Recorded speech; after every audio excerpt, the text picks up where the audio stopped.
Selamat malam, salam Galarua, Pancasila kita tegakkan. Ya, bertemu kembali dengan kami Galarua. Selamat malam Bapak Ibu, saudara sahabat Galarua dimanapun Anda berada, baik yang ada di Indonesia maupun diaspora. Sekali layar Galarua terkembang, surut kita berpantang. Oke, sebelum kita memulai acara Zoom ya dengan tema yang sangat menarik dan sangat viral kali ini, maka sebelumnya kita buka dulu di dalam doa. Boleh barangkali saya bisa minta tolong salah satu dari antara kita di dalam Zoom, boleh dengan Pak Agus kali ya Pak, Pak Agus Tajudin ya, Pak Agus Tajudin. Oh ini barangkali saya bisa minta tolong salah satu.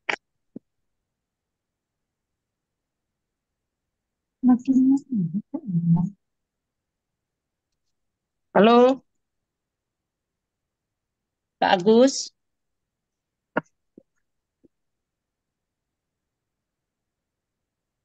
Saya yang lain dulu, wifi. Oh, iya. Oke. Kalau begitu saya pimpin dalam doa, kita bersatu dalam doa. Bapa di sorga, terima kasih untuk penyertaan-Mu bagi kami sepanjang hari ini. Kami bersyukur Tuhan untuk kesehatan, kebahagiaan, damai sejahtera yang kami perlukan kepadamu Tuhan. Saat ini kami akan memulai Zoom seperti biasa yang akan Kamu jadi kami gini, itu beberapa makanya kurang ajar. Galarua TV dan beberapa channel lain. Tolong Tuhan berikan kami hikmat dan bijaksana agar kami boleh berbicara dengan penuh hikmat yang daripadamu. Terima kasih ya Tuhan, kami buka acara ini dalam nama Tuhan Yesus Kristus, Tuhan dan Juru Selamat kami. Amin. Ya, oke. Ya, Bapak Ibu, saudara-saudara, sahabat Galarua dimanapun Anda berada, ya, kali ini kita ambil tema atau judul yang beberapa hari ini cukup viral ya, cukup viral tentang rencana atau niat untuk memakzulkan Pak Jokowi dan ingin membatalkan hasil Pilpres pemilu yang kemarin ya. Oke, ya. Sebelumnya saya minta tolong dulu untuk dibuka satu artikel yang kita ambil dari suatu media. Pak Santi Amer boleh minta tolong saya, Pak? Boleh. Tidak bisa kelihatan. Oh ini kenapa bisa begitu? Ya sudah, kalau salah saya kecilin dulu. Gimana cara ngecilin? Pak, tolong Pak. Kecilin aja. Kecil.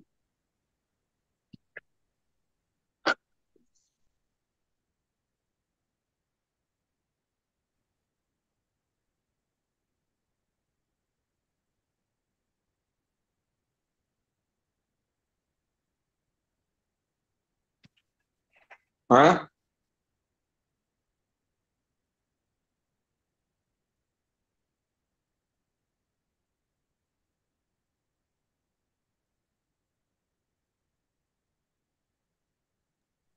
Pak, boleh buka Pak? Boleh bantu saya yang tadi saya kirim?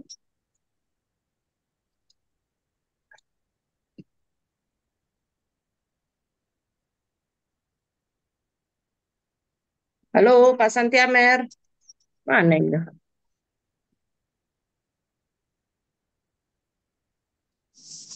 Yuk, Ya, lah pada kemana? Mananya? Tolong dibuka dong yang saya bagikan. Wah, apa dibagikan? Di mana? Ya, Dibagikan di mana, Bu? WA yang kirim ke WA.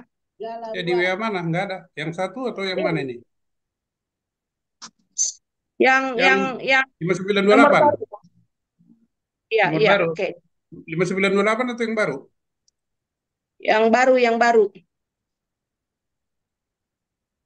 Kok nggak ada? Nggak ada itu.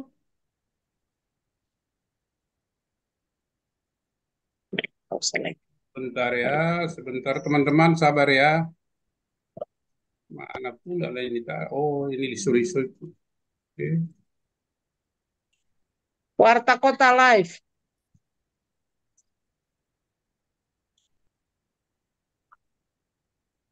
Oke, sebentar Bu ya. Ya, ya. Oke, judul kita kali ini adalah Jenderal Makar mau masuk penjara kah? Gitu ya. Wih, Oke. siap katanya. Kalau jenderal kan dia bilang siap nih. Siapa tahu ingin masuk penjara lagi ya. Iya. Bukan hotel Prodeo gitu. Jangan sebut penjara, hotel Prodeo. Oh, iya ya, Hotel Prodeo ya. Penjara. Lanjut. Ya, oke, dari wartakotalive.com ya. Oke, saya mulai. Saat ini publik sedang menyorot satu sosok mantan jenderal yang sangat vokal terhadap Presiden Joko Widodo. Bahkan mantan komandan Jenderal Komando Pasukan Khusus Kopassus itu tak segan menuding langsung Jokowi sebagai dalang kecurangan Pilpres 2024. Siapakah jenderal itu? Dia adalah Majen TNI Angkatan Darat Purnawirawan Sunarko. Sosoknya mencuat karena memimpin demo di depan kantor Komisi Pemilihan Umum KPU, Jalan Imam Bonjol, Menteng, Jakarta Pusat, Senin 18/3/2024. Kepada wartawan Sunarko sangat lantang, tak ada rasa takut. Sutradara kecurangan ini adalah Jokowi. KPU itu hanya operator, tegasnya. Sunarko mengaku tergerak dari hati nurani untuk memimpin aksi demo tersebut. Adapun tujuannya adalah menuntut KPU agar segera menghentikan perhitungan suara karena Pilpres 2024 dianggap curang. Ia menilai Jokowi, Ketua KPU RI Hasim Ashari, Ketua Bawaslu RI Rahmat Bagja, dan Hakim MK Anwar Usman sebagai pengkhianat rakyat. Kami akan demo sampai aspirasi didengar. Kami tidak mau dipimpin oleh maling dan penipu, ucapnya. Tidak ada yang bisa diharapkan dari kumpulan maling atau penipu untuk memimpin negara ini, lanjut Sunarko.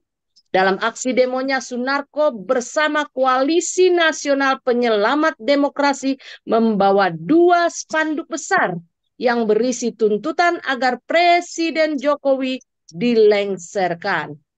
Tumbangkan dan adili Jokowi. Pecat Ketua KPU RI dan Ketua Bawaslu RI. Begitu tulisan spanduk yang dibentangkan di mobil komando.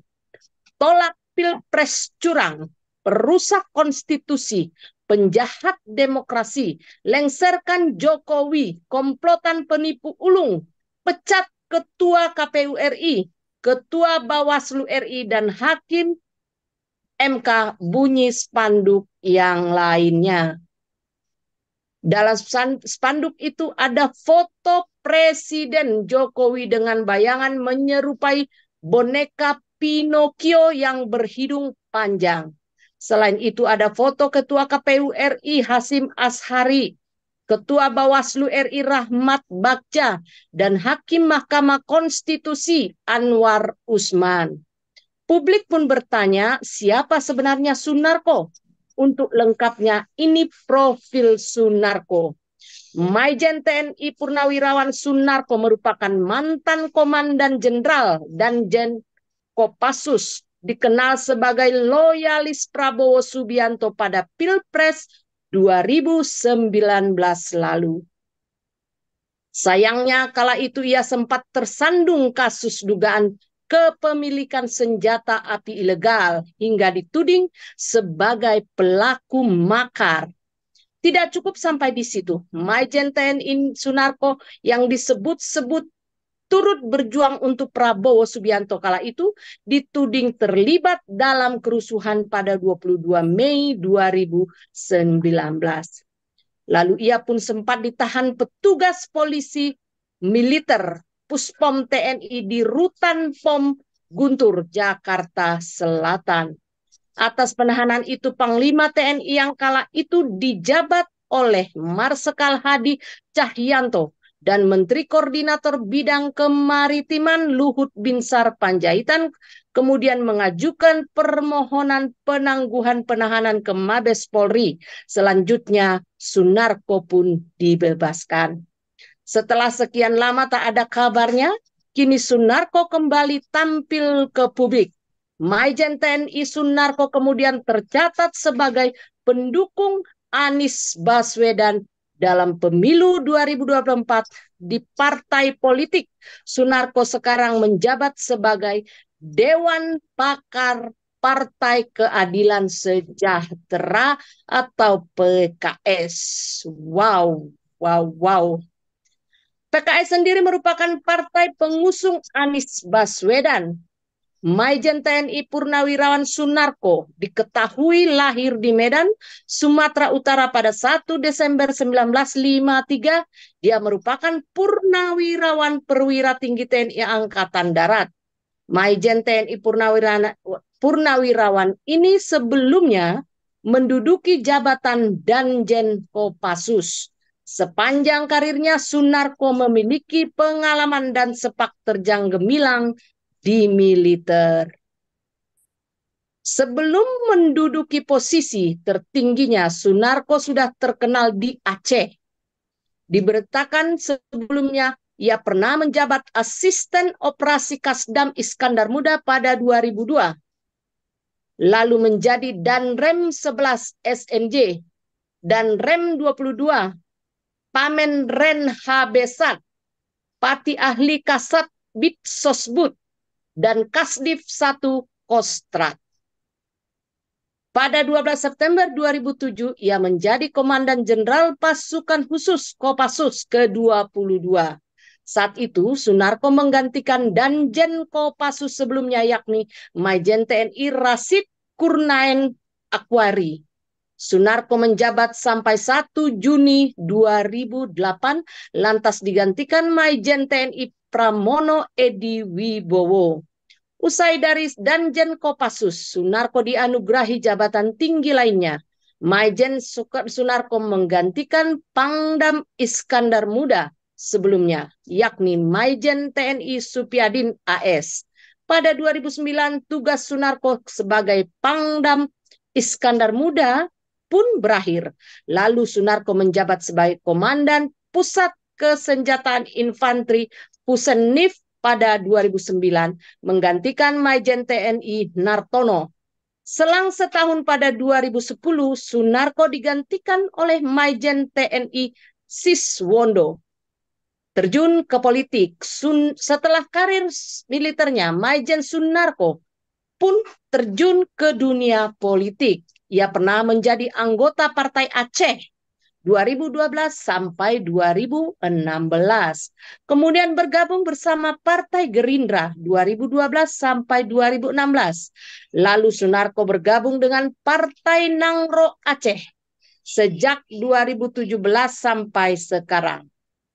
Ya, oke, riwayat pendidikannya. Berikut riwayat pendidikan Sunarko dikutip dari Wikipedia.org. Ya, biar lebih lengkap ya kita tahu ya. Sunarko pernah mengenyam pendidikan di Akabri 1978.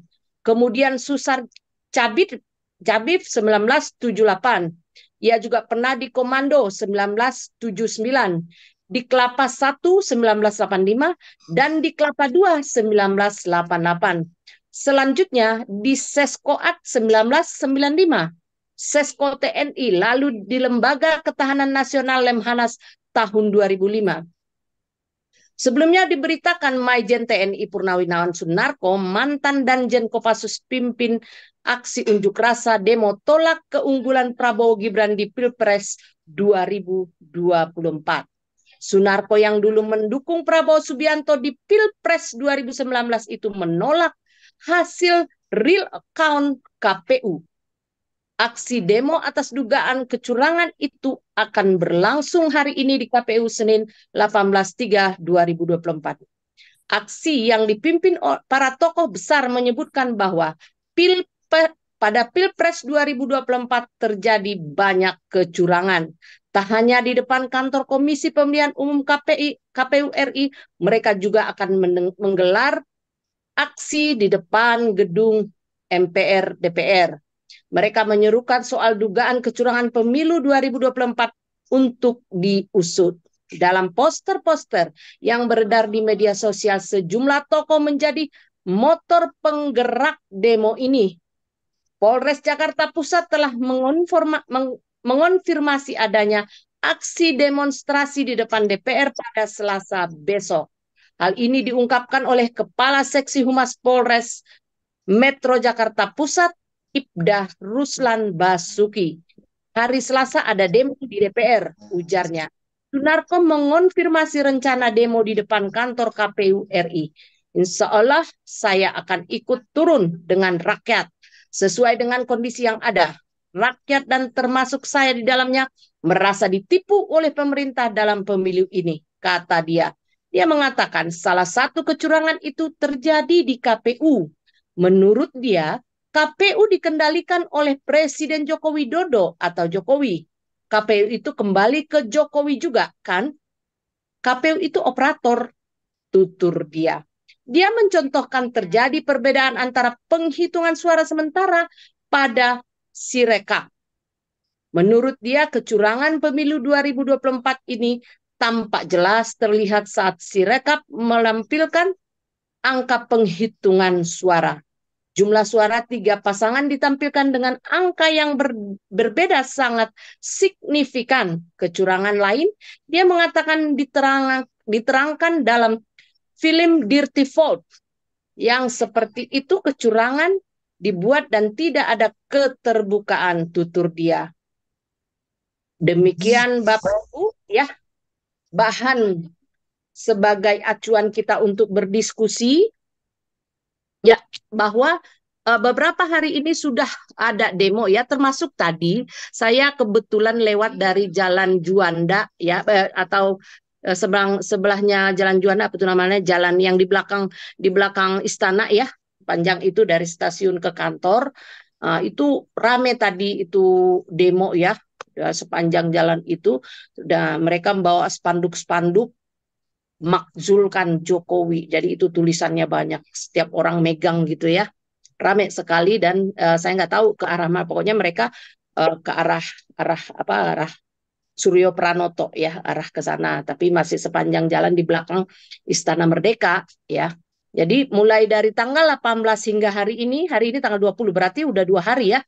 2 hari berlangsung demo terus ya, termasuk di DPR MPR, kemudian depan KPU ya. Nah, ya oke. Ini kan sudah jelas ya, sudah jelas bahwa ini tujuan mereka adalah menggugat hasil pemilu. Tidak bisa menerima hasil pemilu ya, pilpres dan pemilu. Kemudian niatnya juga ingin memakzulkan Jokowi ya. Nah, untuk melengkapi diskusi kita, mungkin Pak Santi Amer ada mau dipaparkan? Barangkali Pak, silakan Pak. Terima kasih ya Bu Lisui. Sebenarnya sih saya tidak memaparkan, tapi sebagai bahan pemantik aja lah bagi teman-temannya, bagi kita semua. Kenapa ini menjadi sorotan bagi kita? Sunarko ini adalah mantan Danjen Kopassus, berpangkat Letnan Jenderal, bintang 3. Kalau tadi saya dengar itu dia sudah lulus dari Lemhanas. Lemhanas itu adalah suatu pendidikan yang sangat strategis. Saya juga dari sana. Jadi beliau adalah kakak kelas saya. kita di sana diberi pengetahuan yang cukup luas tentang kenegaraan kita ini, segala macam geopolitik dan sebagainya itu diajarkan kepada kita. Maka yang menjadi pertanyaan saya adalah, layakkah seorang jenderal berbintang 3 walaupun sudah pensiun melakukan tindakan-tindakan seperti preman? Maaf Pak Jenderal, saya katakan tindakan Anda sama seperti preman. Ya, tidak memberi contoh keteladanan yang baik kepada prajurit, kepada masyarakat luas. Sekilas kalau tadi saya dengar biografi Anda, sepertinya Anda ini adalah pensiunan yang tidak laku. Ya, berpindah-pindah dari Gerindra ke PKS, Aceh. Sepertinya Anda ini tidak laku. Mungkin Anda kecewa, maka Anda melakukan tindakan-tindakan ini sehingga nanti orang melirik Anda supaya dipakai. Nah, untuk yang terakhir ini nanti saya akan menyampaikan rekomendasi kepada Bapak Pragib, ya, Prabowo Gibran. Nah, teman-teman, di militer ini kita ketahui adalah suatu organisasi yang paling rapih di dunia. Ya, organisasi militer hanya dua organisasi paling rapih di dunia. Ya, ya, mafia dan ini, mafia dan teroris sama militer ini. Disiplin tinggi, ya, patuh kepada pimpinan, itu ciri yang melekat kepada apa namanya di militer ini. Ada sumpah prajurit. Nah, sumpah prajurit ini teman-teman ada 5, ya, ya. Dan ini sebenarnya apakah masih melekat pada diri seorang yang namanya Jenderal Sunarko ini walaupun dia udah pensiun?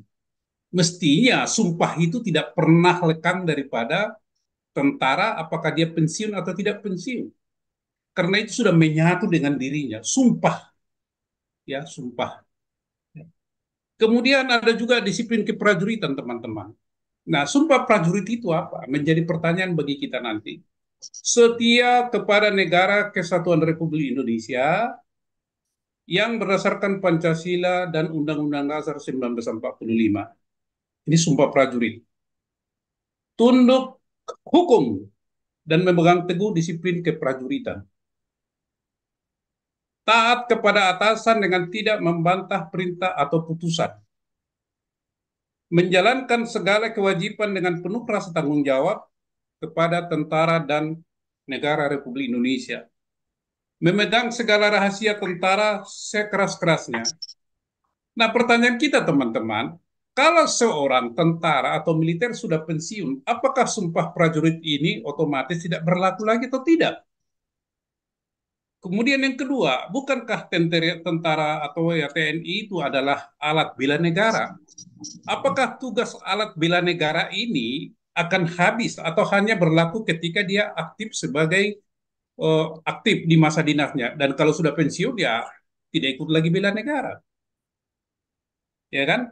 Ini menjadi pertanyaan-pertanyaan yang kita mengkritisi perilaku daripada seorang jenderal bintang 3 gitu ya. Kemudian apa disiplin keprajuritan itu teman-teman? Undang-Undang 25 tahun 2014 ya. Disiplin militer adalah kesadaran, kepatuhan, dan ketaatan untuk melaksanakan peraturan perundang-undangan, peraturan kedinasan, dan tata kehidupan yang berlaku bagi militer. Nah, apakah tata kehidupan yang berlaku militer ini akan habis atau tidak berlaku lagi ketika dia sudah pensiun? Teman-teman bisa membayangkan itu ya. Kalau menurut saya sih tidak mungkin ya, tidak mungkin, harus tetap berlaku itu.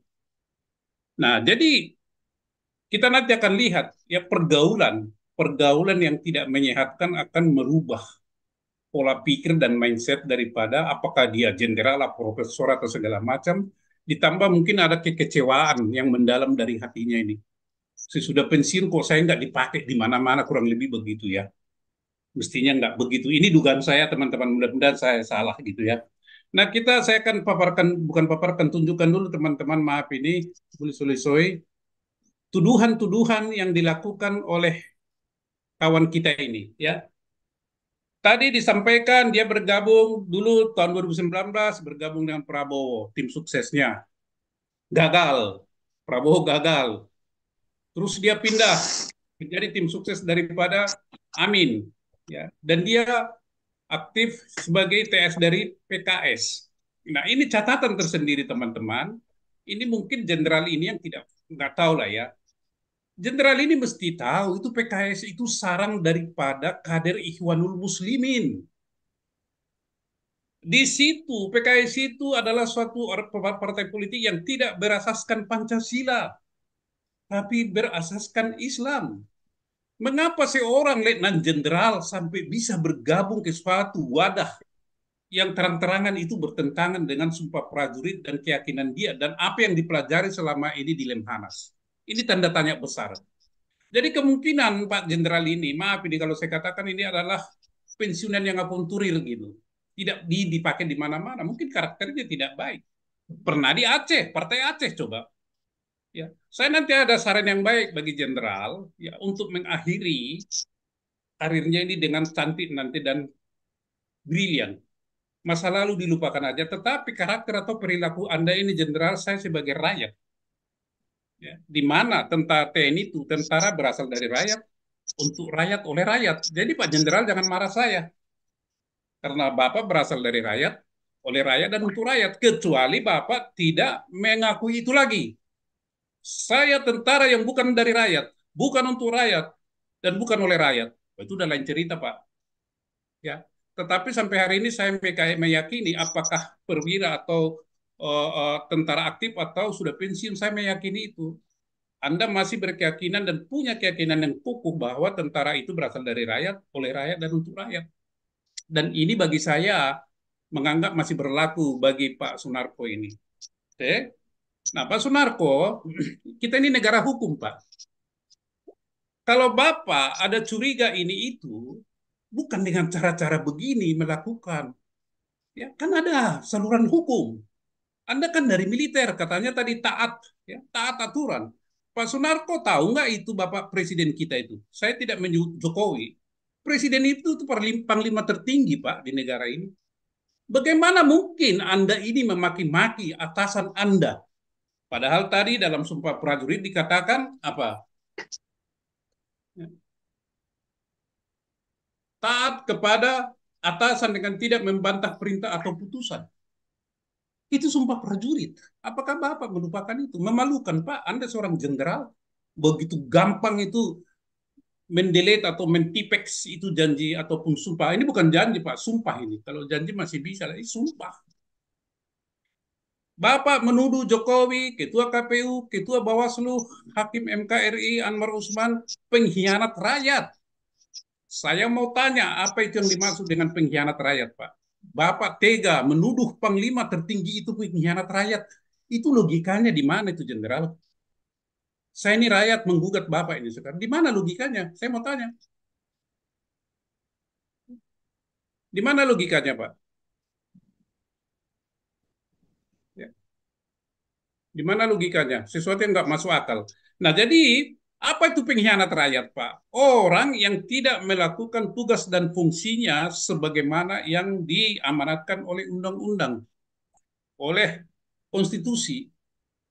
Orang yang melanggar sumpahnya. Nah, saya mau tanya Bapak Sunarko. Bapak tahu apa sumpah presiden? Kalau Bapak seorang jenderal, harus Bapak itu mampu menunjukkan sumpah bagian sumpah yang mana dilanggar oleh Jokowi. Ya. Maaf ini Pak Jenderal, saya bukan mengajari ini untuk teman-teman yang sedang apa juga di sini ya. Apa namanya itu ikut Zoom. Janji atau janji presiden, wakil presiden. Saya bacakan ini Jenderal. Ya. Saya ini janji presiden loh ya, bukan saya membacakan aja. Saya berjanji dengan sungguh-sungguh akan memenuhi kewajiban Presiden Republik Indonesia dalam kurung Wakil Presiden Republik Indonesia dengan sebaik-baiknya dan seadil-adilnya, memegang teguh Undang-Undang Dasar dan menjalankan segala undang-undang dan peraturannya dengan seluruh-seluruhnya serta berbakti kepada nusa dan bangsa. Maka pertanyaan saya, Jenderal, bagian mana dari sumpah ataupun janji presiden ini yang dia langgar? Karena Anda menuduh dia pengkhianat rakyat. Mestinya jenderal bisa. Kalau jenderal ini berjiwa satria, ya menegakkan keadilan, perkarakan, laporkan itu presiden ke pengadilan, pengadilan militer karena dia panglima tertinggi. Tetapi mungkin hati dan pikiran Anda sudah dicuci, dicandra di muka wadah PKS, maka Anda sudah mengalami disfungsi ya, terlalu kasar ya. Nalar Anda sudah nggak bekerja. Ya. Padahal Anda lulusan Lemhanas loh. Saya tidak mau waktu ketika Anda lulusan Lemhanas, Bapak ini masuk 10 besar atau di luar 10 besar. Jadi kita ini rakyat biasa. Kalau seorang jenderal berperilaku barbar seperti ini, apa yang diharapkan dari Anda contoh yang baik? Tidak ada jenderal. Anda memalukan korps TNI juga rakyat. Kalau Bapak ingin karir atau hidup Bapak lebih baik ke depan, tinggalkan itu parpol semua. Bapak ikut berkompetisi dalam pemilihan Cakada dan Cawakada nanti bulan 10. Kita mau lihat. Kalau Bapak hebat, pulang ke Aceh sana atau kemana, Bapak mencalonkan diri jadi gubernur atau bupati atau wali kota dari calon independen. Bapak tidak usah percaya partai itu. Partai itu merusak itu, Pak. Saya khawatir Bapak ini diperalat oleh PKS. Untuk apa Bapak demo-demo? Nggak ada gunanya. Bapak kan sudah pernah dituduh makar. Apa mau makar lagi? Mau masuk hotel Prodeo? Pak Sunarko, karir Anda yang sudah begitu gemilang dan Kopassus tiba-tiba ambruk begitu nggak ada gunanya. Oleh karena pikatan daripada partai atau politik. Anda jangan mau diperalat, Pak. Jangan mau diperalat. Malu. Saya sebagai rakyat Indonesia malu melihat seorang jenderal Indonesia kayak preman ikut-ikutan demo. Ikut-ikutan demo. Maaf ini Pak Jenderal, saya harus sampaikan ini, saya prihatin. Saya cinta TNI. Saya lama bekerja dengan Pak Yoga Sugama. Saya dididik Pak di Pulau Buru sana. Hampir 15 tahun itu. Jadi saya sangat cinta kepada TNI. Sangat cinta kepada rakyat. Tetapi saya melihat perilaku Bapak ini sama dengan perilaku barbar gitu. Maaf ini Pak Jenderal. Maaf. Saya tetap menaruh hormat kepada jenderal-jenderal di TNI yang ada sekarang. Tapi kalau kepada Bapak, maaf. Sedikit pun nggak ada rasa hormat saya kepada Bapak. Saya dukung Bapak kalau maju nanti Cakada atau Cawakada dari jalur independen. Tinggal karena itu partai semua, Pak. Dan saya juga meminta dan memohon kepada Pak Prabowo dan Gibran. Nggak usah dipakai ini orang, Pak. Dia bikin ribut-ribut ini mungkin meminta jabatan. Nggak usah dipakai nih Pak orang. Seseorang mencapai karir, puncak karir itu dengan bekerja baik, taat kepada hukum, taat kepada berperaturan, berprestasi, punya nama baik. Tetapi kalau tubir begini, tubir itu adalah singkatan dari tukang bikin ribut gitu.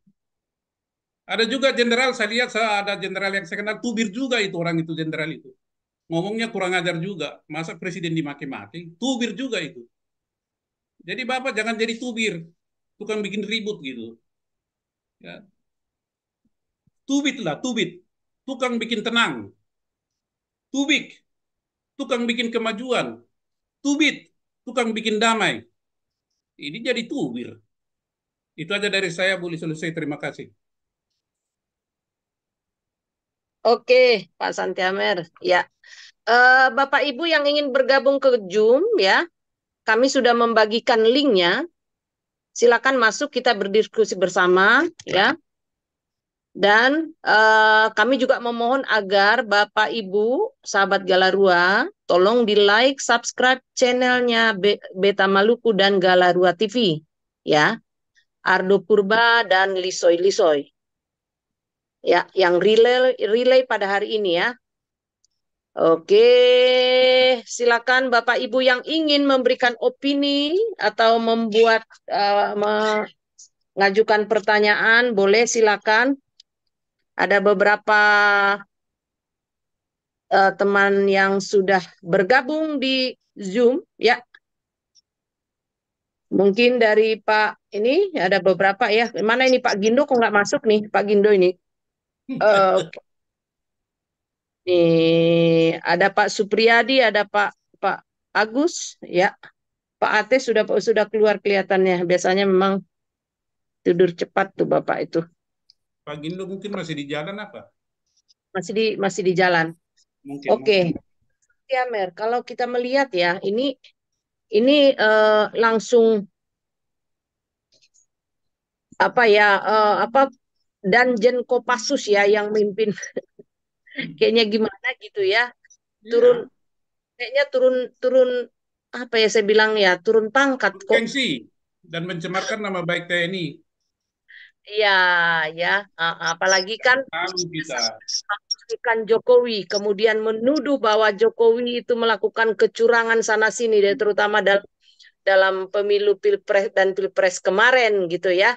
Nah, ya buktinya ya sekarang ya kan ada wadah ya semestinya ya ada wadah ya silakan gugat kalau memang ada punya bukti bahwa ada kecurangan gitu.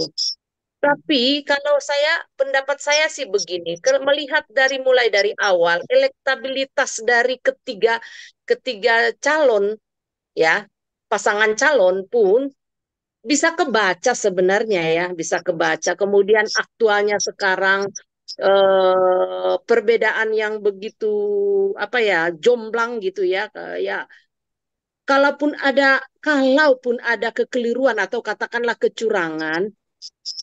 Ya, paling paling ya, paling sedikit kecurangan lah.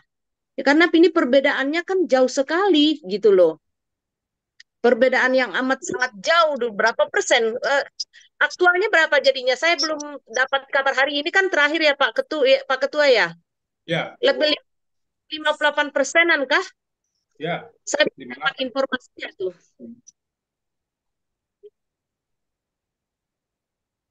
Halo, Pak Santi Amer. Ya, Tetap 58 udah belum? kurang Data lebih realnya 58. Ini belum, dari katanya hari ini pengumumannya, saya belum ada baca beritanya. Oh, belum dapat berita ya. Barangkali teman-teman ya sudah punya informasinya, tolong ya disampaikan di Zoom kita ini. Ini ada Pak Gajah Mada bersabda. Pak Gajah Mada.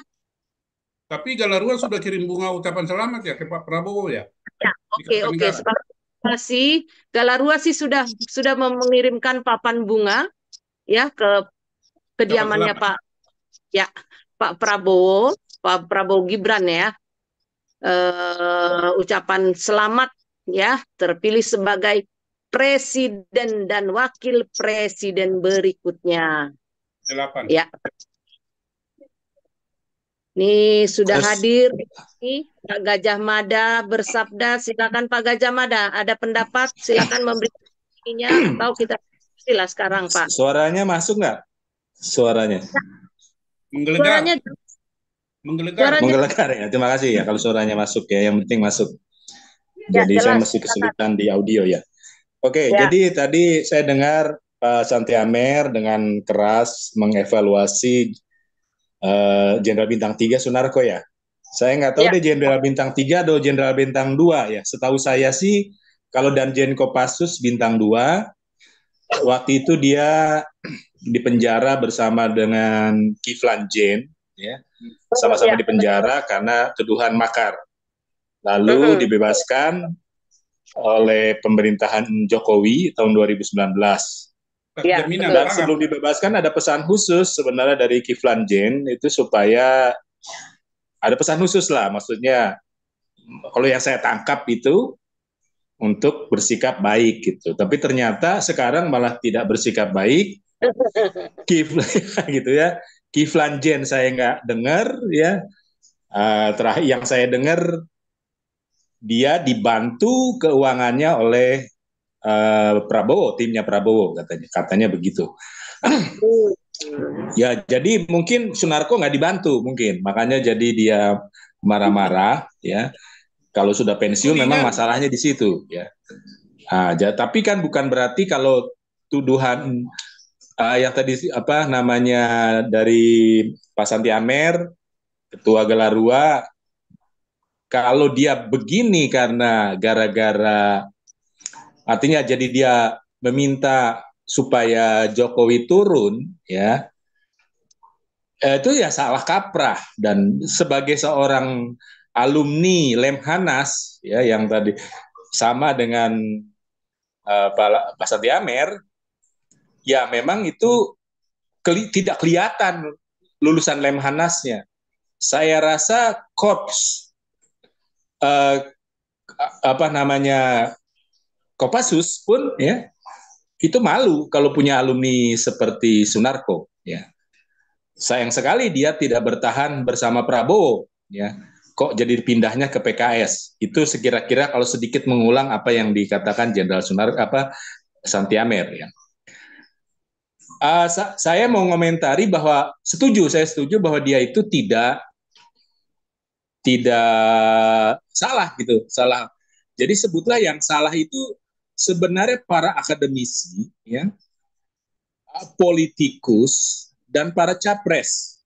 Akademisi ini yang sok tahu ya, harusnya dia itu tidak tidak masuk di acara kompetisi yang tinggi ketika sehabis pemilu dan sebelum pengumuman ya. Itu jangan masuk. Itu karena jadi memperkeruh. Jadi Jenderal Sunarko ini meyakini yang salah. Kalau dia punya banyak tuduhan bahwa pemilu itu curang, ya, keluhan dia itu bukan kepada presiden menurut undang-undang pemilu.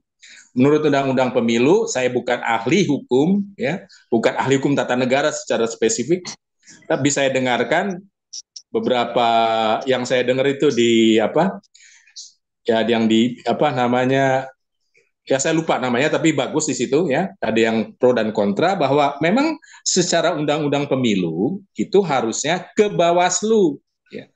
Jadi bukan presiden. Kalau presiden nanti yang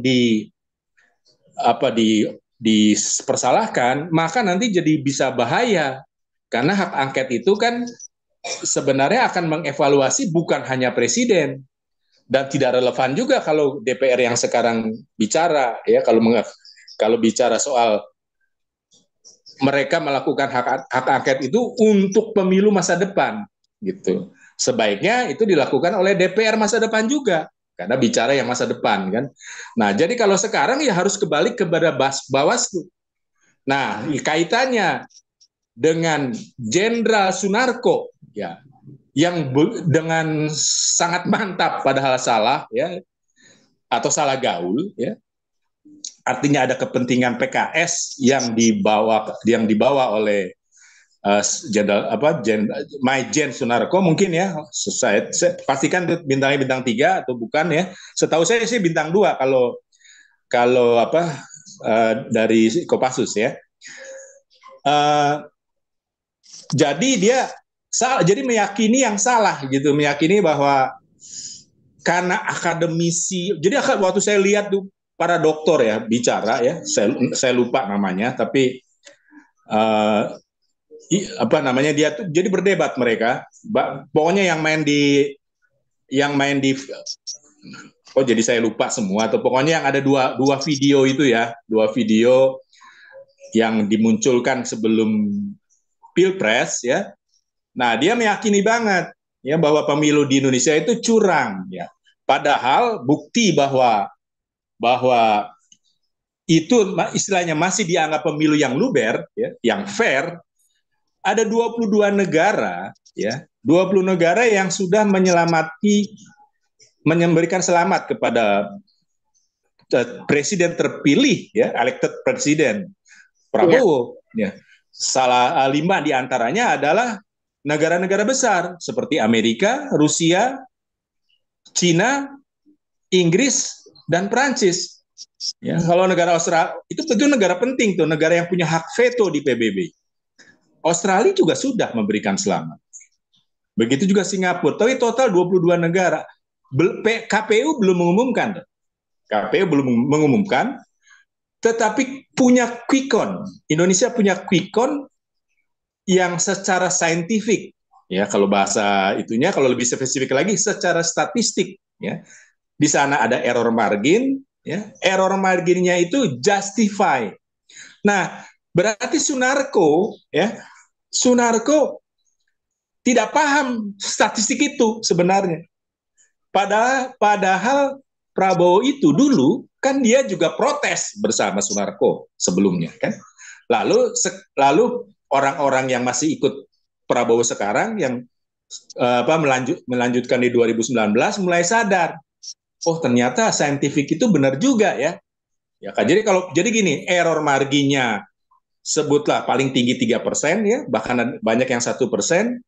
Lalu selisih selisih antara Capres 02 dan Capres 01 ya, apalagi 03 itu jauh sekali. Itulah sebabnya 22 negara itu ya sudah memberikan selamat. Itu bahwa itu berarti dengan kondisi apapun ya tidak mungkin curang. Nggak jauh dari error margin, sekalipun error marginnya maksimum. Gitu. Maksudnya melesetnya maksimum. Itulah makanya digunakan quick count, ya. Bukan lagi yang survei ya. Kalau survei kan masih meraba-raba, error marginnya bisa lebih besar itu. Kalau quick count itu error marginnya lebih kecil, bahkan sampai 1%. Jadi akurat sekali. Nah, dan terbukti bahwa Prabowo Gibran itu sekitar 58%, bahkan mendekati 59%. Nah, tapi kalau Jenderal Sunarko-nya seperti ini, dia juga jadi bisa dituduh dia nggak paham scientific method, ya. Dia tidak paham quick count, ya. Padahal dia levelnya jenderal. Jadi kalau level jenderal Kopassus, gara-gara Sunarko menjadi underrate. Lah, begitu aja yang gampang, yang cukup dipahami saja, yang harusnya sudah dipahami oleh jenderal, dia tidak paham, bahkan menjadi provokator. Memang biang keroknya adalah para doktor, para akademisi tadi yang mengatakan curang, dan mereka mengarahkannya kepada hak angket, padahal menurut Undang-Undang Pemilu yang mereka juga paham sebenarnya melanggar hak angket itu tidak sesuai undang-undang sebenarnya. Karena ada undang-undang. Itulah kira-kira penjelasan dari versi ahli hukum tata negara, saya lupa namanya, nggak tahu pada lupa sekarang. Tapi saya lihat itu di judulnya itu yang ini jadi atau tidak jadi hak angket itu. Jadi jelas di sana dalam perdebatan itu bahwa memang hanya Bawaslu kalau ada kecurangan TSM terstruktur, sistematik dan masif, ya, hanya Bawaslu laporannya ke sana. Nanti terakhir baru ke MK. Ya. Nah, jadi sekarang masih ngomongin Sunarko ya saya. Ya, Sunarko itu ya jadi jenderal yang tidak punya kapasitas ya. Kalau namanya sudah pensiunan jenderal kan berarti dia harusnya sudah mendapatkan banyak training. Itu kalau saya lihat tadi benar tadi Pak Santi Amer katakan bahwa tentara itu paling bagus dia jenjang karirnya. Betul. Kalau saya lihat itu sering pindah-pindah, sering tour of duty. Jadi jabatannya bisa macam-macam gitu kan. Dan tidak selalu orang yang paling pinter juga jadi panglima. Tergantung banyak hal. Ya. Nah, jadi rupanya Sunarko ini sudah bagus sebenarnya dia jenderal bintang 2. Karena biasanya kalau karir itu sampai kolonel. Mentok kolonel. Nah, nanti kalau dia punya kelebihan yang sifatnya mungkin dekat dengan atasan atau bisa macam-macam lah, maka jadi bisa lama sekali tuh mereka nunggu kolonel ya, sampai begitu dapat bintang itu bisa cepat. Dan biasanya kalau dari jenderal Maijen Kopassus itu biasanya tuh nanti ditampungnya di Pangkostrat jenderal bintang 3. Nanti dari jenderal bintang 3 langsung nanti ke Kasat ya. Nah, contoh seperti Panglima yang terakhir kemarin kan cuma 1 minggu dia ada sebagai jenderal bintang 4 kepala staf angkatan darat. Setelah itu 1 minggu kemudian diganti oleh Maruli Simanjuntak yang Pangkostrat dari jenderal bintang 3 langsung bintang 4. Nah, jadi sebenarnya sudah bagus karirnya ketika dia menjadi komandan jenderal Kopassus ya, mantap. Tapi rupanya ini perlu diperbaiki. Jadi sekarang gini ya. Sekarang apakah Kopassus membiarkan ada alumninya ya, Jenderal Sunarko bicara seperti itu ya, walaupun dia walaupun dia sudah pensiun, tapi kan sebenarnya masih ada, dia melekat ya, masih melekat bahwa dia itu alumni dari Kopassus. Ya. Masa Kopassus tidak malu? Ya, apalagi dia sebelumnya pernah terkait makar, sudah ditangkap, gitu kan? Seharusnya Kopassus sudah melakukan penangkapan lagi harusnya terhadap Sunarko itu, karena mengapa Sunarko begitu mudah dikelabui oleh para akademisi yang sebenarnya kan masih perdebatan sebenarnya. Minimal kalau masih itu memang Bapak Jokowi yang salah, itu perdebatan ya, bahwa ada beberapa ahli hukum tata negara yang masih belum sepakat bahwa itu adalah kesalahan presiden, karena presiden kan tidak menyelenggarakan pemilu, yang menyelenggarakan pemilu adalah KPU. Ya, kalau salah ada Bawaslu, misalnya ada TSM, kecurangan TSM, KPU nanti yang ngasih biasa peringatan kepada itu oleh DKPP, sudah Dewan Kehormatan Penyelenggara Pemilu DKPP. Jadi sebenarnya sudah sistemnya itu udah jalan. Makanya saya bilang, saya sering kritik dulu Bapak Jokowi ya. Salah satunya benar kan? Saya sering kritik mengenai impor pangan kan. Sekarang ya terpaksa saya dukung Bapak Jokowi, tapi sebenarnya dia itu gagal dalam impor pangan sebenarnya. Dalam membuat swasembada pangan. Tapi kecerdasan untuk menang itu hebat. Saya jadi harus akui ya, bahwa dia itu hebat ya. Dan itu tidak melanggar sebenarnya. Itulah sebabnya kami dukung, atau saya mempromosikan jauh-jauh hari ya sebelum pemilu. Jadi memang Bapak Maijen Sunarko ya, mohon dikoreksi kalau nanti memang dia pernah diangkat jadi letjen, karena kan bisa ada jenderal kehormatan, ada jenderal purnawirawan yang diangkat, atau jenderal atau ada pangkat tituler, itu kan macam-macam tuh ada pangkat. Nah, tapi saya anggap Maijen dulu sebelum dikoreksi ya.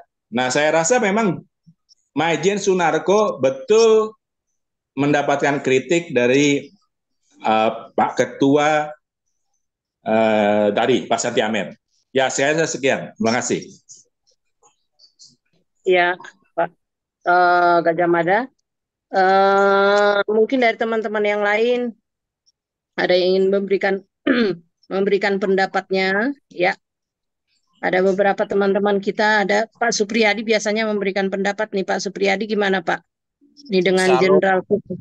Salam Pak. Salam, malam. Salam Bu Lisoy, Pak Santi Amer, semuanya Bapak Ibu semua. Kalau saya segini, saya bingung ya. Sama saya kadang itu bingung lihat kondisi politiknya Indonesia ini. Memang betul ya apa yang dikatakan oleh Pak Santi Amer ya, kalau seorang tentara TNI apalagi jenderal itu jenjang karirnya bagus ya, dan mereka juga harus melalui yang Pak Gajah Mada sampaikan itu betul ya, melalui tahapan-tahapan tertentu, ada pelatihan khusus dan sebagainya macam. Cuman yang saya bingung kadang itu gini ya, mohon maaf nih ya, bukan, saya sangat respect ya, dan saya sangat menghormati institusi TNI, bahkan dulu saya ingin bercita-cita jadi KKO, saya ingin masuk kesatuan KKO, terus pingin berkarir mungkin bisa jadi Denjaka atau gimana, cuman ya mungkin karena nasib lah ya, nggak bisa. Yang saya kadang heran itu, maaf ini, ada mantan Panglima ya, Panglima TNI yang tiba-tiba itu ketika beliau sudah pensiun, seakan-akan itu entahlah ya, karena mungkin ada tujuan politik tertentu, ingin ya katakanlah juga pingin nyapres atau gimana, tapi kok jadinya kok seakan-akan berlebihan ya, menyerang pemerintahan terlalu berlebihan. Dan saya juga kadang menyesalkan itu, kok kadang statement-statementnya itu tidak ini ya, tidak etis ya, kurang apa ya, kurang elegan gitu loh menyerangnya. Nah, ini yang saya bingung. Katakanlah seorang TNI yang harusnya didoktrin untuk dia bela negara, saya setuju, kita semua harus punya sikap yang kritis ya. Tidak boleh kita mendukung ya, kalau ada kebijakan atau mungkin aturan yang merugikan masyarakat ya kita harus bersuara. Tapi terkadang yang saya lihat kok malah menyerang pribadi tertentu gitu loh. Jadinya bukan dia mencerminkan sikap negarawannya dia gitu loh. Ini yang saya bingung gitu loh.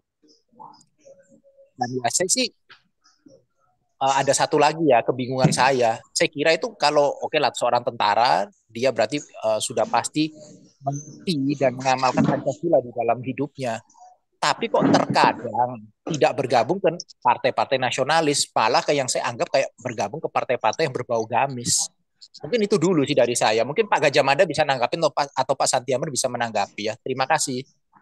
Terima kasih Bu Licoy. Oke, oke Pak Supriyadi ya teman-teman ya. Kalau di sini ya dari data saya lihat ya, ini kan eh, Sunarko ini aktif di PKS ya sebagai Dewan Pakar PKS. Dari Dewan Pakar di PKS ada 45 orang dan hampir bisa dikatakan 99% dari TNI ini. Gimana nih Pak Santiamer ini? Saya sih kalau bisa di share screen ini ya, tapi ini saya nggak bisa pakai karena pakai handphone ya. Nih, kalau saya lihat nih ada 45 Dewan Pakar PKS. Termasuk di dalamnya yaitu Pak Sunarko ini ya. Maijen. Waduh, Maijen TNI banyakkan Maijen TNI loh. Laksamana Muda, Marsekal Muda, polisi, tapi kebanyakan dari TNI ya. Pak Santiamer, kira-kira ini ketika mereka masih di TNI, apakah ini gejala-gejala bakal seperti Sunarko, apa nggak bisa dideteksi gitu ya? Pak Santiamer kan sudah sebagai tamatan Lemhanas, sorry, sebagai tamat, aduh ini guguk saya nih, sebagai tamatan Lemhanas, apakah di sana kurang pembekalan gitu ya? Kenapa benar kecurigaan kita ini kok kayak dari TNI, polisi ya? Ini semacam apa? Apakah kurang ini pendalaman ideologi Pancasila? Apa seperti apa? Pengalaman Pak Santiamer waktu di Lemhanas seperti apa? Ya, jadi ini ceritanya panjang Bu ya. Kita tidak bisa melihat sesederhana itu. Kalau kita pelajari sejarah TNI ini sejak rejim Orde Lama Soekarno, utamanya di rejim Orde Baru, mereka itu kan mendapat posisi yang sangat strategis dan di anak kesayangan gitu. Kita kan masih ingat ya mulai dari gubernur siapa itu semua dari militer yang mengikuti ajaran daripada Jenderal AH Nasution adalah dui fungsi ABRI. Itu sesudah trauma G30 SPKI dan gitu. Jadi di situ zamannya rejim Soeharto itu 32 tahun itu oh, TNI pensiunan tentara itu adalah anak emas gitu. Jadi kalau kita misalnya ke daerah, gubernur, menteri, bupati, wali kota itu dari TNI banyak itu pensiunan, dikaryakan. Ya kan? Nah, dan ketika itu juga mereka ada fraksi ABRI, ada itu. Di DPR ada, di MPR ada, terwakili mereka. Tetapi sejak reformasi 1998, ya, 1998, maka ada namanya istilah militer kembalikan ke barak, tentara kembali ke barak, tidak boleh berpolitik. Nah, sejak saat itu kan sepertinya bukan seperti TNI ini kan juga tugas-tugas pengamanan dalam negeri itu kan sudah diambil alih oleh Polri, polisi. Jadi praktis sekarang TNI itu hampir tidak ada tugas ya di dalam negeri itu tidak ada kecuali dia tenaga perbantuan kepada Polri. Ada undang-undang itu kan. Dia hanya dibekali untuk menangkal ancaman dari luar. Ancaman teroris dari dalam negeri juga tentara sudah nggak boleh. Polisi kan. Nah, jadi dalam situasi begini tentu TNI ini kan juga ruang geraknya kan sempit gitu ya di dalam perpolitikan ruang politik nasional. Tetapi TNI ini adalah bela negara, mereka tetap itu mengutamakan kepentingan dan keselamatan bangsa dan negara ini. Mereka legowo, oke, back to barak ya, mereka legowo, tetapi mereka selalu memperhatikan dinamika daripada perkembangan politik. ya Polhukam, hukum dan keamanan dalam negeri, apa ini yang mempengaruhi atau yang mengancam nanti negara ini? Jadi dugaan saya ini begini ya, dugaan saya itu TNI ini nggak bodoh-bodoh amat. Setelah mereka tidak boleh lagi aktif di politik, ya tidak boleh lagi, maka para pensiunannya ini disebar kemana-mana, ke seluruh partai atau kemana-mana. Tujuannya apa sebenarnya? Untuk menggali informasi, karena mereka itu punya korps, ya, yang solid sebenarnya punya korps. Walaupun ada satu dua orang yang nyeleneh gitu ya. Jadi sebenarnya itu bagian daripada strategi TNI untuk mengamankan negara ini. Tetapi ada mungkin yang disuruh atau dipasang di suatu organisasi politik, ya, kok malah dia terperangkap, lebih terpikat. Artinya kalau istilahnya militer itu desersi dia. Tadinya dia disuruh di situ untuk mengamankan kepentingan TNI atau negara, malah dia ikut-ikutan jadi. Kenapa? Didoktrin, doktrin itu agama. Itulah yang terjadi di PKS. Jadi kalau ada 40 berapa tadi, 49, Bu, 45 kan bukan Dewan sedikit itu, Pakar. Dewan Pakar. Dewan Pakar apa Pakar. itu kan? Jadi mungkin Iya ini itu. sengaja ditempatkan TNI di sana ya untuk ini sebagai, kalau istilah kasarnya itu informan atau apalah kan, untuk mengamankan PKS ini kan, karena PKS ini kan tidak berasaskan apa Pancasila, berasaskan Islam ini. Jadi kita tidak tahu permainan-permainan ini apakah juga demo-demo ini bagian dari sandiwara, kita tidak tahu. Kita akan lihat nanti ini adalah sandiwara kalau nanti endingnya itu dingin-dingin saja gitu, supaya rame-rame gitu kan. Rame, oh begitu dinamikanya. Padahal sebenarnya itu by design. Selama dia tidak mengancam ketertiban bangsa ini, negara, keamanan nasional, ya silakan aja. Jadi dia terkendali gitu. Apakah ini permainan daripada sekelompok atau di TNI kita nggak tahu. Kalau sampai 48 itu misalnya pensiunan tentara TNI di PKS itu tugasnya ngapain apa? Dewan Pakar apa itu? Ya kan? Ini adalah uh, uh, penglihatan dari sisi lain, dari sisi kepentingan daripada TNI. Cuma ini Sunarko ini mungkin balelo, ya dia juga di PKS tidak mendapat begitu bagus, ya promosi, ya bikin balelo dia ini. Atau mungkin sengaja dia bikin begitu gitu, untuk cari perhatian, untuk mengalihkan perhatian atau untuk memuaskan apa namanya itu gejolak semangat daripada PKS dan yang lain-lain ini, ya pura-pura ikut aja di Sandiwara. Nanti akan kita lihat. Ini nanti Sunarko ini pada akhirnya nanti menjabat apa nih, sebagai apa nih orang? Kalau dia nanti mendapat posisi penting atau mungkin dikaryakan di Menhankam atau di Menko Polhukam, kita akan kelihatan nanti. Oh, berarti sengaja dipasang di situ. Jadi yang diapa sekarang siapa? PKS. Nah, kita berharap begitu. Selalu dia mengedepankan kepentingan nasional. Kenapa? Saya katakan tadi, sumpah prajurit itu apakah hilang dengan sendirinya ketika dia sudah pensiun? Sumpah loh itu ya. Bukan udah mendarah daging itu. Nah, kemudian juga disiplin keprajuritan tadi. Disiplin militer itu apa? Namanya disiplin itu kan tidak gampang gitu, Bu, ya. Oh, lekang dari diri seseorang disiplin itu. Disiplin militer itu adalah kesadaran, tuh. Kesadaran, kepatuhan, dan ketaatan untuk melaksanakan peraturan perundang-undangan. Tuh. Kesadaran, kepatuhan, dan ketaatan untuk melaksanakan peraturan perundang-undangan, peraturan kedinasan, dan tata kehidupan yang berlaku bagi militer. Pertanyaannya adalah, ketika dia sudah tidak aktif lagi sebagai militer, apakah tata kehidupan yang berlaku itu bagi militer itu sudah lekang dari dirinya? Saya tidak percaya itu. Tetap masih melekat pada dirinya. Maka demo-demo yang dilakukan Sunarko ini dengan mengorbankan nama baiknya, mungkin adalah sandiwara. Mestinya Sunarko menolak. Tetapi kalau pimpinan yang menugaskan dia, ya dia nggak bisa bilang apa-apa kan. Inilah yang harus kita cermati, perilaku-perilaku ini, tapi nanti endingnya akan kita lihat. Sunarko nanti sesudah misalnya permasalahan Pilpres ini selesai di Mahkamah Konstitusi, Sunarko ini jadi apa ini?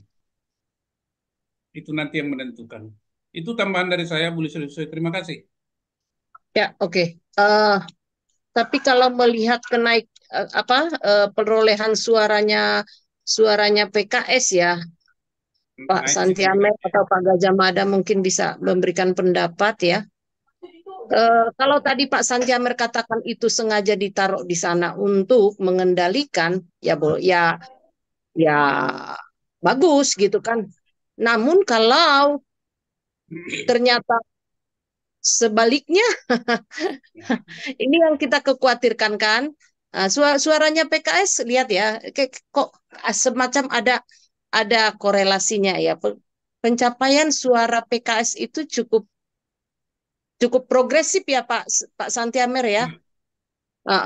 Ada 45 pakar di sana dan hampir seluruhnya itu dari TNI dan Polri. Hanya satu dua orang kalau nggak salah yang bukan dari TNI Polri gitu. Adakah kaitannya dengan itu? Ya kalau tadi kata Pak Santiamer ya itu sengaja di mudah-mudahan seperti itu mudah-mudahan. Tapi kalau sebaliknya ini yang membuat kita rada-rada apa ya ngeri-ngeri sedap juga gitu ya membayangkan ya. Ya Pak Gajah Mada gimana ini ngeri-ngeri sedap ini. Masalahnya suara dia kan setiap 5 tahun meningkat terus gitu ya. Wow. Iya, jadi sebenarnya di Indonesia ya kelompok mereka itu ya maksudnya Muslim radikal ya atau kadrun lah secara umum untuk mengelompokkan kadrun radikal, kadrun moderat, kadrun feodal. Sejak dulu itu cuma sepertiga, 30% dari sejak dulu. Dan gak pernah menang sama partai nasionalis. Jadi kalau ada peningkatan, memang ini belum resmi ya, kita kan baru lihat quick count. Dari peningkatan ngelihatnya dari mana ya? Tapi kalau saya ngelihat yang saya dapat kan gambarannya dia baru menang di Aceh. Tapi Aceh pun Aceh dan Sumbar ya hanya dua kabupaten, dua provinsi. Ya, ya betul. Itu pun masih dikritik bahwa ada kecurangan di Aceh.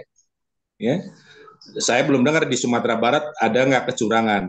Ya, itu kan dilaporkannya ke Bawaslu. Ya, bahwa ada kecurangan di penggelembungan sebutlah. Nah, maunya saya memang jumlah partai itu jangan terlalu banyak sehingga mudah diidentifikasi ya. Dan kita berharap ya, saya berharap maksudnya bahwa partai nasionalis itu selalu unggul.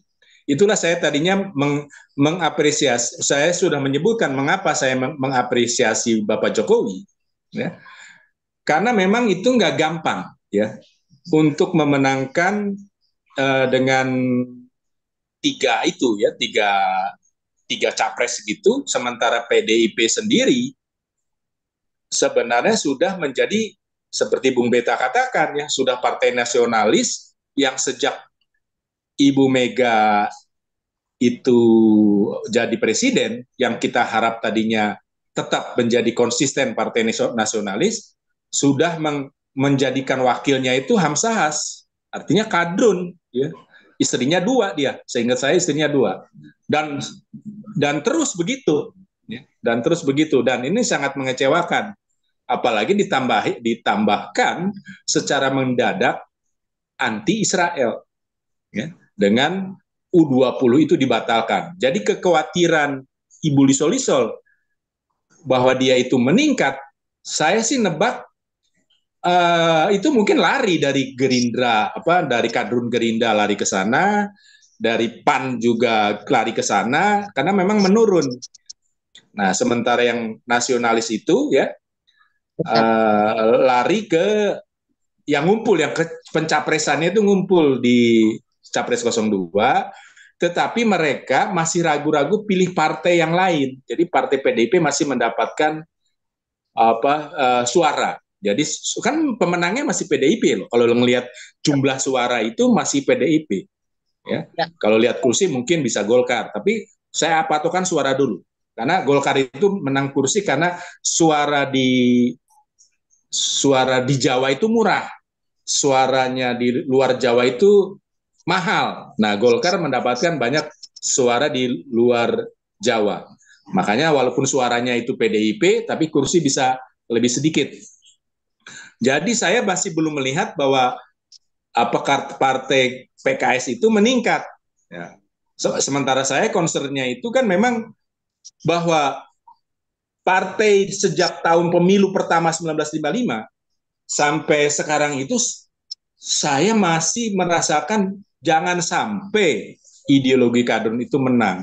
Jangan sampai dibiarkan mereka itu bisa sebutlah membawa politik identitas, ya. Bahkan Partai Umat, ya, untung pencapaiannya hanya 0, dia berani ngomong, saya ini partai identitas.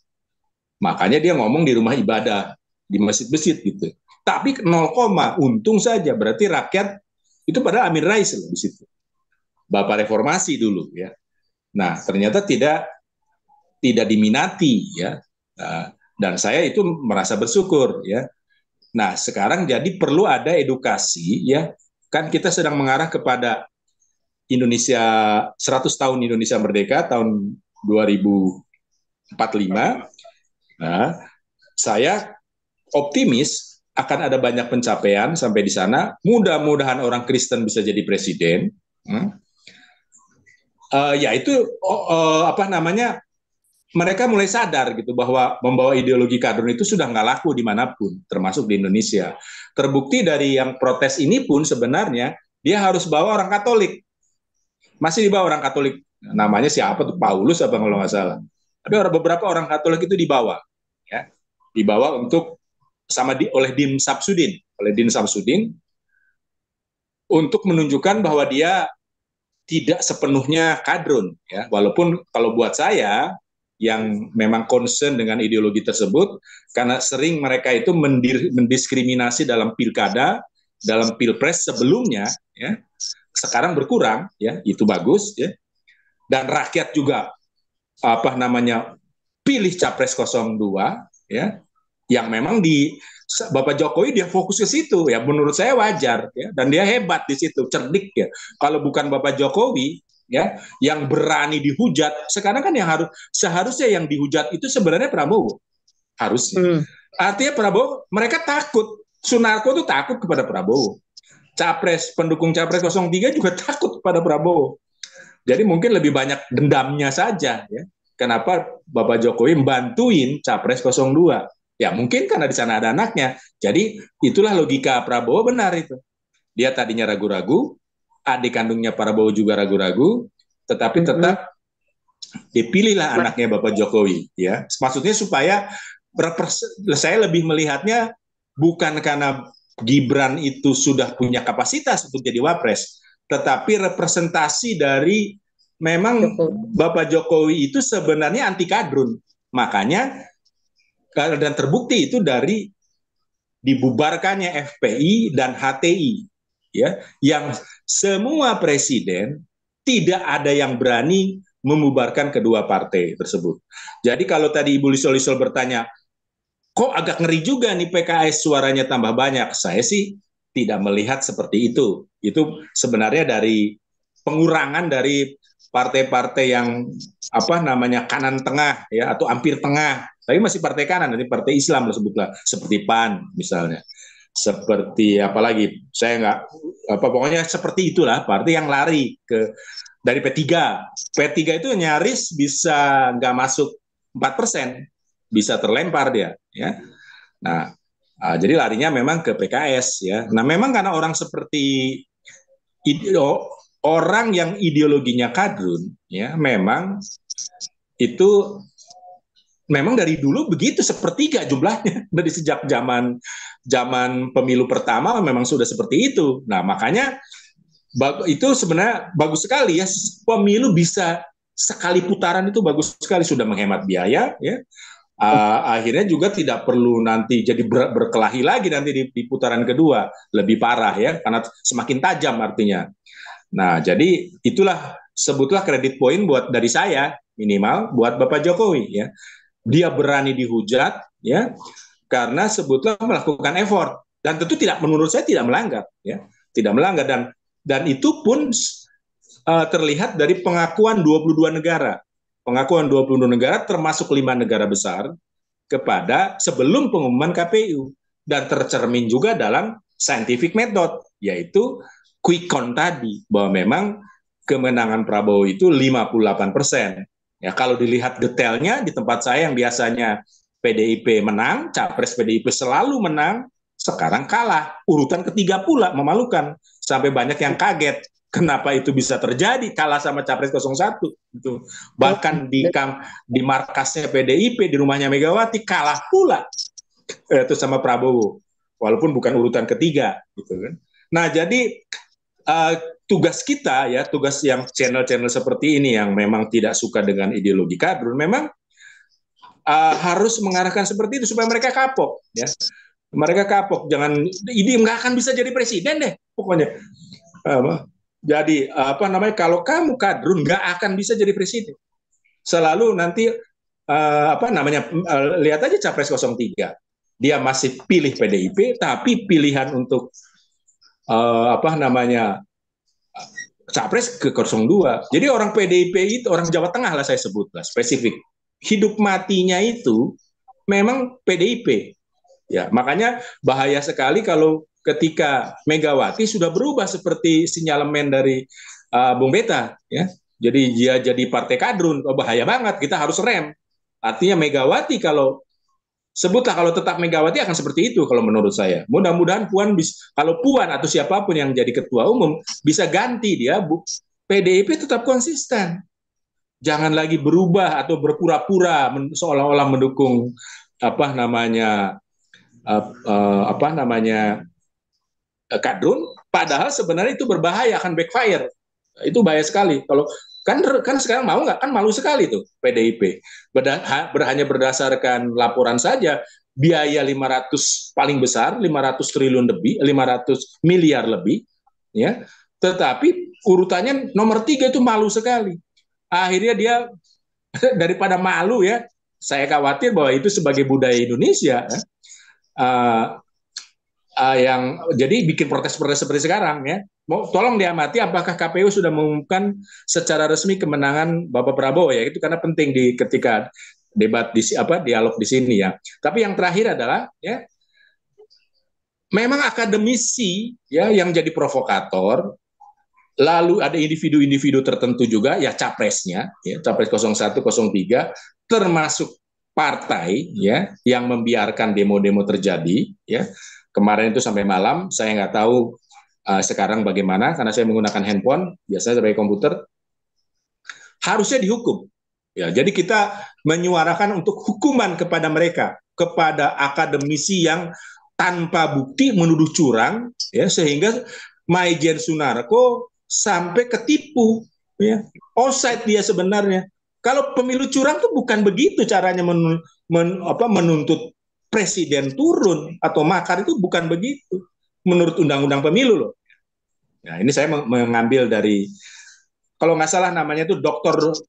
Ruli, ya, panggilannya Dr. Ruli, nama lengkapnya mungkin Ruliandi, ya, mungkin Dr. Ruli, ya. Dia mengatakan seperti itu karena menurut undang-undang pemilu memang itu Bawaslu, ya. Hak angket itu, kalau hak angket terjadi, bahkan yang diangket buat semuanya, karena kan mau katanya bansos, pengguna bansos itu semua partai sebenarnya. Nah, jadi yang memilih KPU dan yang perlengkapan yang lain itu partai juga yang memilih, ya. Kalau misalnya ada Sirekap juga, itu juga ikut mereka memilih. Jadi kalau ada hak angket, maka akan mengevaluasi mereka juga, mengevaluasi apa namanya peserta pemilu dan partai-partai, dan resikonya karena kita sudah melihat semua partai korup, ya, maka bisa saja semua partai gara-gara hak angket, rakyat jengkel, dibubarkan semua. Nah, jadi artinya hak angket itu tidak dibutuhkan karena juga akan berisiko kepada para partai, ya. Dan yang kedua yang tadi saya sebut tadi, bahwa para akademisi yang mendistorsi pemilu curang yang nggak ada bukti loh, buktinya nggak ada, ya. Sampai sekarang belum jelas, ya, pembuktian kecurangan pemilu tersebut, dihukum sampai nanti pemilu tadi. Bila mana perlu individu-individu yang terlibat seperti Ganjar tidak boleh ikut lagi, atau Anies Baswedan tidak boleh ikut lagi nanti di pemilu 2029 karena dia tidak gentleman, ya. Bahkan sudah terlihat dari pengakuan 22 negara tadi yang memang sudah memberikan selamat kepada Bapak Prabowo. Tidak gentleman, tidak ketika kalah kompetisi tidak mau mengaku kalah. Itu kira-kira maksudnya hal itu juga yang harus kita tekankan. Orang seperti itu, akademisi seperti itu, partai seperti itu sebaiknya dihukum berat untuk pemilu 2029. Terima kasih, Bu Sulso. Setuju.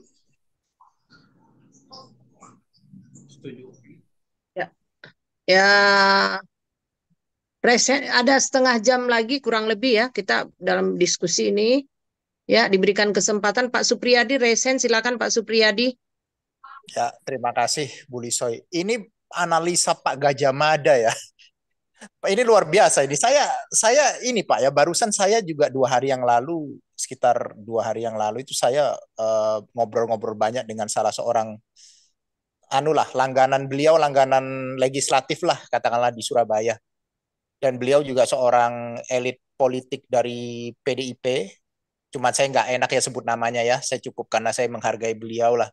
Sesepuh juga dan beliau juga pandangannya objektif. Pandangan Pak Gajah Mada ini persis sekali analisanya dengan beliau di bidang yang masalah PKS ini, partai PKS ini. Karena saya sempat juga menyindir ya sama beliau. Kenapa kok PKS ini, saya pertamanya berpendapat sama dengan Ibu Lisoy, bahwa partai PKS ini mendapat kenaikan suara yang signifikan. Tapi juga analisanya itu persis sih sama Pak Gajah Mada sampaikan. Bisa jadi itu karena mungkin ya itu tadi ya Pak ya, partai-partai yang katakanlah berpindah lah suaranya gitu loh. Dari partai lain masuk ke PKS gitu. Nah, yang saya setuju juga bahwa sudah saatnya masyarakat ini juga sadar, masyarakat Indonesia ya, kita sudah tidak bisa lagi dan harus waspada dengan kelompok-kelompok atau bahkan partai yang punya ideologi agama dan ingin membawa ideologi agama itu untuk dijadikan ideologi negara. Ya, katakanlah ideologi kadrun ya. Tapi saya bukan tidak ini ya tidak menuduh agama tertentu. Maksudnya mereka kan selalu memakai jubah-jubah ideologi yang berbau agama gitu loh untuk sebut aja agama Islam, nggak usah takut lah. Ya, ya itulah Pak. Gitu kok.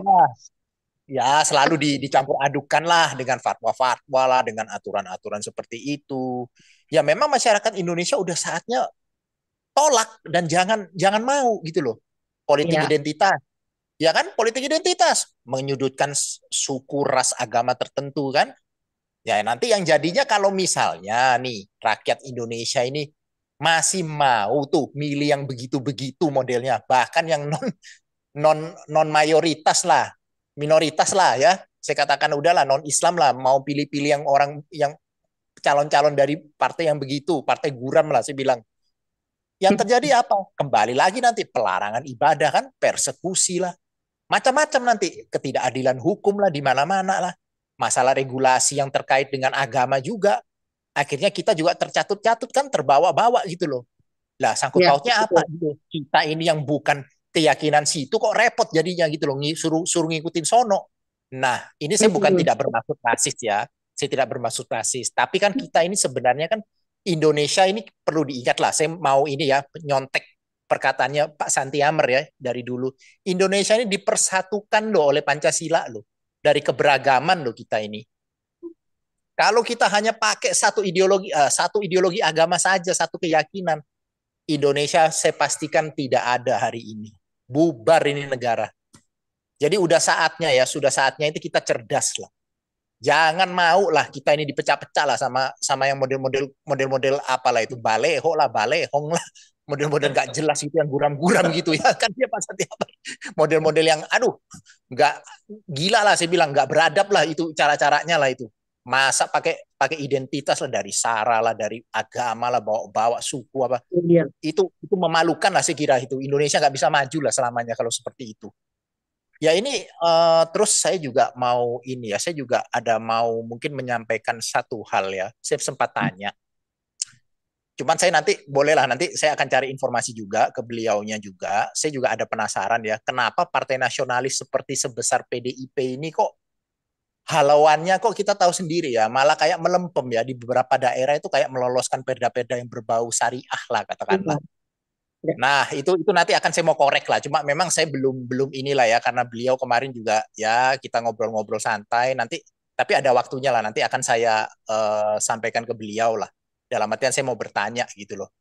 Tapi yang saya kemarin tangkap dari beliau, dari Bapak ini, beliau mengatakan bahwa untuk berkarir di internal PDI, Partai Nasionalis ini, memiliki jenjang karir. Nggak bisa katanya seperti kutu loncat.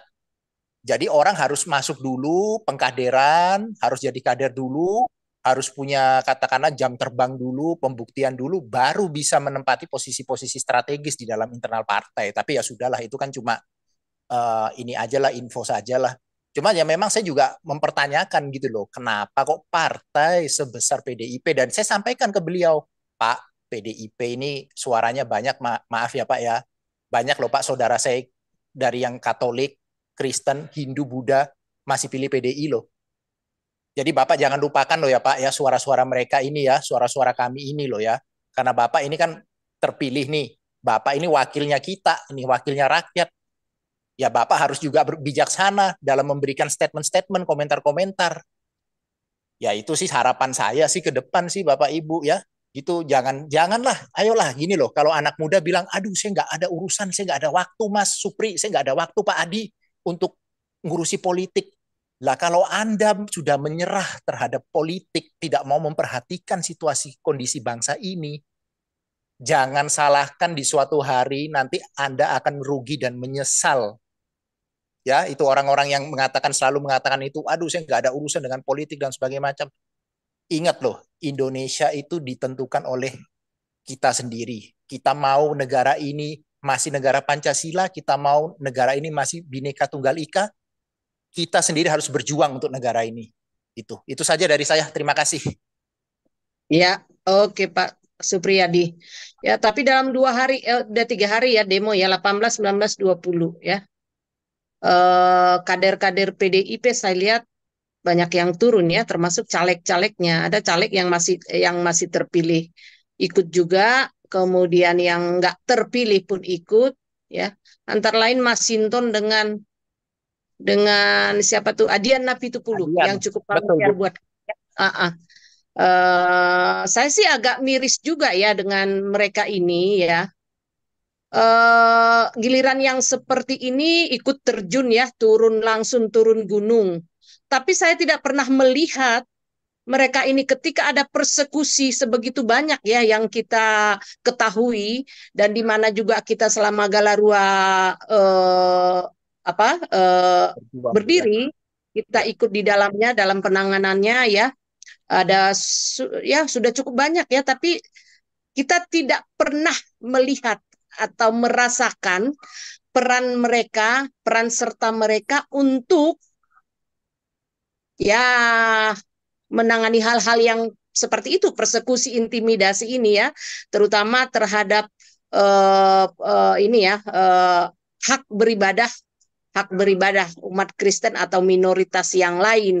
Namun giliran demo-demo yang seperti ini yang menuduh curang-curang Jokowi dan segala macam lah, makjul lah, ini segala macam, turun gunung ya. Rakyat beribadah, hak beribadahnya tidak didapatkan, kemana bapak-bapak ini? Pak Santi Tiamer, selama ini mereka kemana Pak? Mengistu. Itu aja. Kalau Mengistu, saya ada orangnya, cuma mengistu. Contoh ini, di di Komisi 11 atau apa itu, rapat RDP dengan Menteri Keuangan Sri Mulyani. Ini contoh. Atau dari fraksi mana itu bertanya, atau PDIP itu, atau bagaimana dengan anggaran makan dan minum susu gratis? Itu kan pertanyaan sontoloyo itu. Program makan dan minum susu siang gratis itu kan bukan programnya Jokowi. Itu kan programnya Prabowo untuk 2005. Maksudnya mungkin si DPR ini ingin menanyakan apakah di anggaran tahun 2024 itu dimasukkan atau tidak. Emangnya Sri Mulyani orang bodoh apa? Jadi bagi kita rakyat ini ya menilai iya DPR ini ya mangistu gitu, mangan ngising turu. Pertanyaan apa itu kan? Memalukan. Apa nggak Ya, ada lagi pertanyaan kreatif gitu? Itu yang saya bilang ini partai ini ketua umum partai ini atau partainya itulah gagal memberikan pendidikan politik baik kepada kadernya maupun kepada rakyat. Padahal itu ada tanggung jawabnya itu. Tertulis di itu di Undang-Undang Parpol. Kewajibannya memberikan pendidikan politik. Dananya dari mana? Dari APBN atau APBD. Sebenarnya rakyat harus bertanya, berapa APBN yang diberikan oleh negara kepada partai? Berapa APBD? Harus dicek itu. Anda gunakan untuk apa? Amanatnya kan untuk pendidikan politik. Tetapi apakah begini hasil daripada pendidikan politik itu? Cuma jago ngomong seperti si Masinton, seperti Adinda Pitulu, kayak preman itu ngomong di televisi. Tidak ada adat. Orang lagi ngomong main potong-potong aja begitu. Sama aja dengan pastor yang di seberang sana itu. Orang lagi ngomong dipotong. Kalau dia nggak suka dimatikan gitu kan. Itu manusia biadab begitu. Kalau orang ngomong dengar baik-baik, baru dijawab. Seperti Nusron Wahid, dengar aja baik-baik. Ini belum selesai udah potong. Apakah itu pendidikan politik? Saya kesal melihat kalau saya PDIP itu tutup aja lah PDIP itu kalau nggak dia berubah gitu. Gagal dia melakukan pendidikan politik, bukan hanya PDIP, yang lain-lain juga. Gitu. Jadi ada tadi pemikiran daripada Gajah Mada. Ini parpol ini jumlahnya diciutkan. Nah, ini suatu adalah ide yang pemikiran yang layak kaji baik secara akademis maupun politis. Ya, itu suatu statement ataupun hipotesa. Ada kajian akademis, tapi kalau menurut saya pandangan umum memang iya. Siapa sekarang yang mengontrol partai politik, saya tanya? Siapa yang mengontrol itu? Tidak iya. ada di negara ini. Bahkan presiden aja tidak berdaya. Oh, presiden aja Petugas disebut partai. petugas partai. Menteri Dalam Negeri itu teori, Menteri Menkumham teori. Jadi kalau bisa nanti di negara ini ada suatu lembaga lagi yang menyerupai MPR, itu adalah Mahkamah Kehormatan Parpol, MK Parpol. Ah, Parpol mana yang melanggar kode etik, langsung demisioner, tutup, bubarkan gitu. Jangan melalui MK lagi, MK bertele-tele itu. Tidak akan Iya. mungkin itu, karena yang mengajukan ke MK adalah pemerintah. Lalu pemerintah didukung parpol, masa dia melaporkan yang mendukung dia? Kalau ada pun kesalahan dia tutup mata lah. Jadi harus ada Mahkamah Kehormatan Parpol, bukan presiden lagi. Inilah nanti yang melaporkan kepada Mahkamah Konstitusi independen. Nah, gimana caranya? Ini suatu kajian yang menarik dan usul yang menarik dari Galarua. Gitu, Bu Ya, Lisona. ya, oke. Ya, saya sih agak menyimpang dikit ya. Saya sih jujur saja saya jatuh hati sama partai salah satu partai, sebut saja langsung ya PSI. Dikarenakan ketika kita mengurusin GKKD yang dipersekusi, diintimidasi RT Wawan ya, ketua RT Wawan, mereka hadir di sana loh, kader-kadernya. Itu yang membuat saya jatuh hati. Oh, langsung turun turun tangan, langsung turun ke lapangan. Nah, jangan ketika demo-demo makzulkan Jokowi, eh, apa namanya, tolak hasil hasil pilpres pemilu, baru turun. Persekusi, intimidasi gereja-gereja atau rumah ibadah yang lain, acara ibadah umat minoritas kemana ya, yang pintar-pintar bicara itu oke. Nangis tuh, Nangis tuh ya. Pak nangis Santiamer itu. mau ya, oke, Boleh selanjutnya tolong tambahan? ya, silakan Pak, silakan Pak. Ya, jadi yang tadi tuh dari Indonesia Lawyers Club, Karni Ilyas ya, ininya adalah hak angket jadi atau tidak jadi. Di situ saya rasa bagus sekali. Yang terakhir kira-kira tidak lebih dari 4 hari yang lalu, sekitar segitu. Yang saya, nah ini sekarang saya mau ngomong mengenai yang tadi disampaikan sama Supriyadi ya, bahwa kalau masuk PDIP harus ada pengkaderan. Itu saya lihat memang. Kalau sudah lama, baru dia bisa menjabat posisi tertentu. Itu bagus, ya. Saya anggap bagus. Tetapi ketika PDIP gayanya itu seperti keluhannya Ibu Lisol tadi, bahwa mereka tidak ada bersama-sama dengan konstituennya ketika rumah ibadah dipersekusi. Nah, berarti ada yang salah nih dalam organisasi PDIP. Ya, Betul. ya, jadi PDIP saran saya begini, ya boleh saja karena partai itu, partai PDIP adalah partai dinasti, ya boleh aja mengatakan harus ada pengkaderan seperti yang di sinyalemen yang Supriyadi disampaikan karena dia mendapat informasi dari orang dalam, itu jadi salah. Jadi kalau mengandalkan orang-orang yang sudah lama, maka akan terjadi blunder besar ketika Ibu Megawati justru diarahkan sehingga Capres 03 hancur lebur, kalah memalukan. Dan dampaknya adalah mereka jadi sekarang protes. Ya, sekarang protes berjilid-jilid. Sebenarnya alasan bukti kecurangan juga tidak jelas. Padahal sebenarnya sebagai seorang ketua umum di mana dia adalah partai pemerintah waktu itu dan partai pemenang pemilu hampir hat-trick, mungkin sudah hat-trick ya, hanya berkurang suaranya. Nah, capresnya kalah juga ya. Sudah hat-trick sebenarnya, tapi gagal mengidentifikasi bahaya bahwa ketika dia memilih Ganjar sebagai capres itu blunder. Akhirnya dia terpuruk kalah sama capres 01, terpuruk memalukan. Makanya dia mau tuduh itu yang salah Bapak Jokowi. Dia bukan tuduh capres 02. Kan jadi blunder lagi kan, semakin blunder.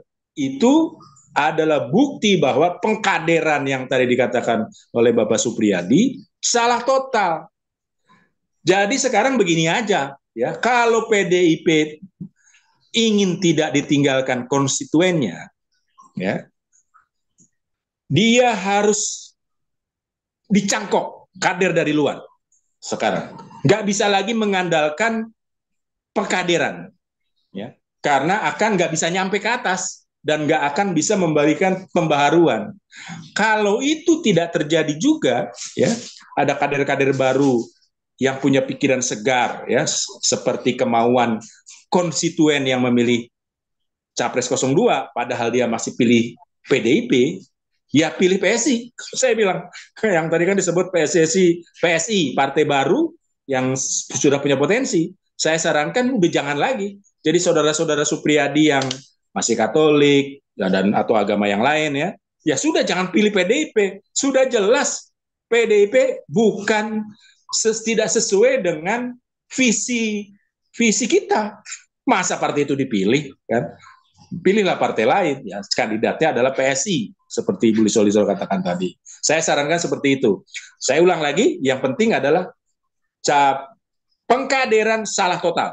Betul ketika PDIP sudah istilahnya punya visi yang bagus, tapi ketika visinya tidak bagus sejak Hamzahas dipilih jadi wapres, maka PDIP harus segera jangan mengambil dari orang dalam lagi, pemimpinnya harus dari orang luar. Itu biasa dalam organisasi swasta. Ya, kalau misalnya ketika IBM ya, nanti panjang saya ngomong kalau organisasi swasta. Harusnya seperti itu. PDIP kalau mau berubah harus itu, bukan malah jadi protes seperti malam ini atau malam kemarin atau malam sebelumnya. Itu saya kira-kira menanggapi sinyalemen dari Pak Supriyadi. Terima kasih. Oke, terima kasih Pak Jamada. Pak Santi Amir, tolong dibuka nomenklatur kita, Pak, untuk pengumuman, Pak. Bentar ya. Ya, ya Bapak Ibu, kita ya dalam waktu dekat sedang dalam proses ya pembentukan Lembaga Bantuan Hukum Galarua, ya, LBH Galarua. Bagi Bapak Ibu para lawyer ya yang ingin bersama-sama berjuang dengan Galarua, silakan bergabung ya dengan LBH Galarua dalam proses legalitas ya. Kita juga ada rencana untuk nanti beberapa hari ke depan akan berangkat ke Balaraja ya, Balaraja. Ya, mohon dukungan dari Bapak Ibu ya. kita akan memperjuangkan hak beribadah saudara-saudara kita yang selama ini terkekang, terjajah, khususnya Banten ya, sudah sangat sering kejadian. Ya, oke. Bagi Bapak Ibu yang ingin bergabung dengan Galarua sebagai member ataupun ingin aktif sebagai pengurus DPD atau DPW ataupun DPC, ya, boleh hubungi 08112006-nya 4 kali 2 ya.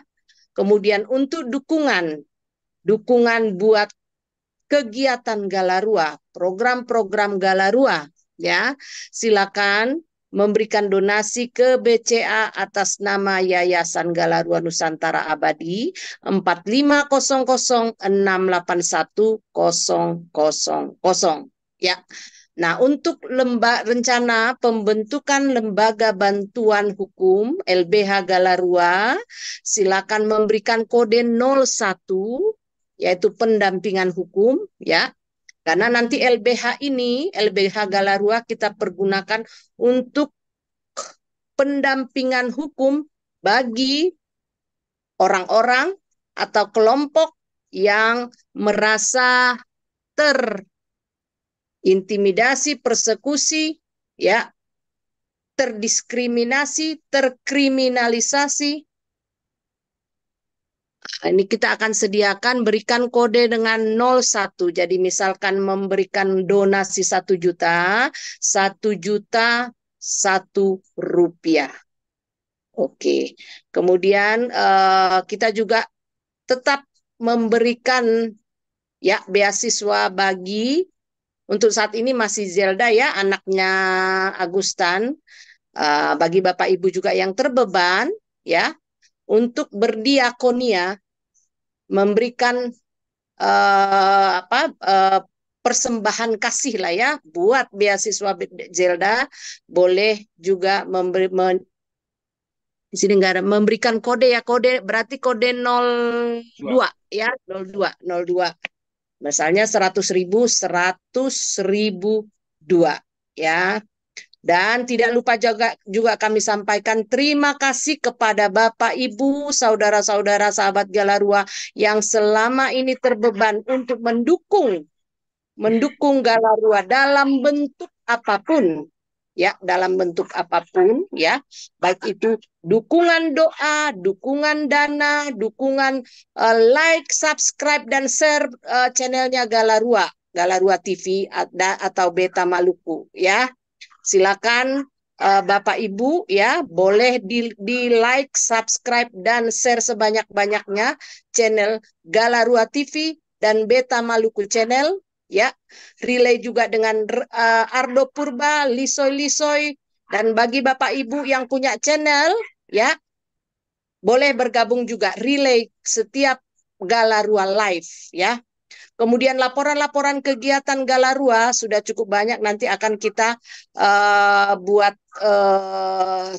tersendiri ya, tersendiri, termasuk nanti ada rencana kita juga dari Galarua untuk mengadakan kunjungan ya ke Bapak Muhammad KC dan keluarga ya, menjenguk ya.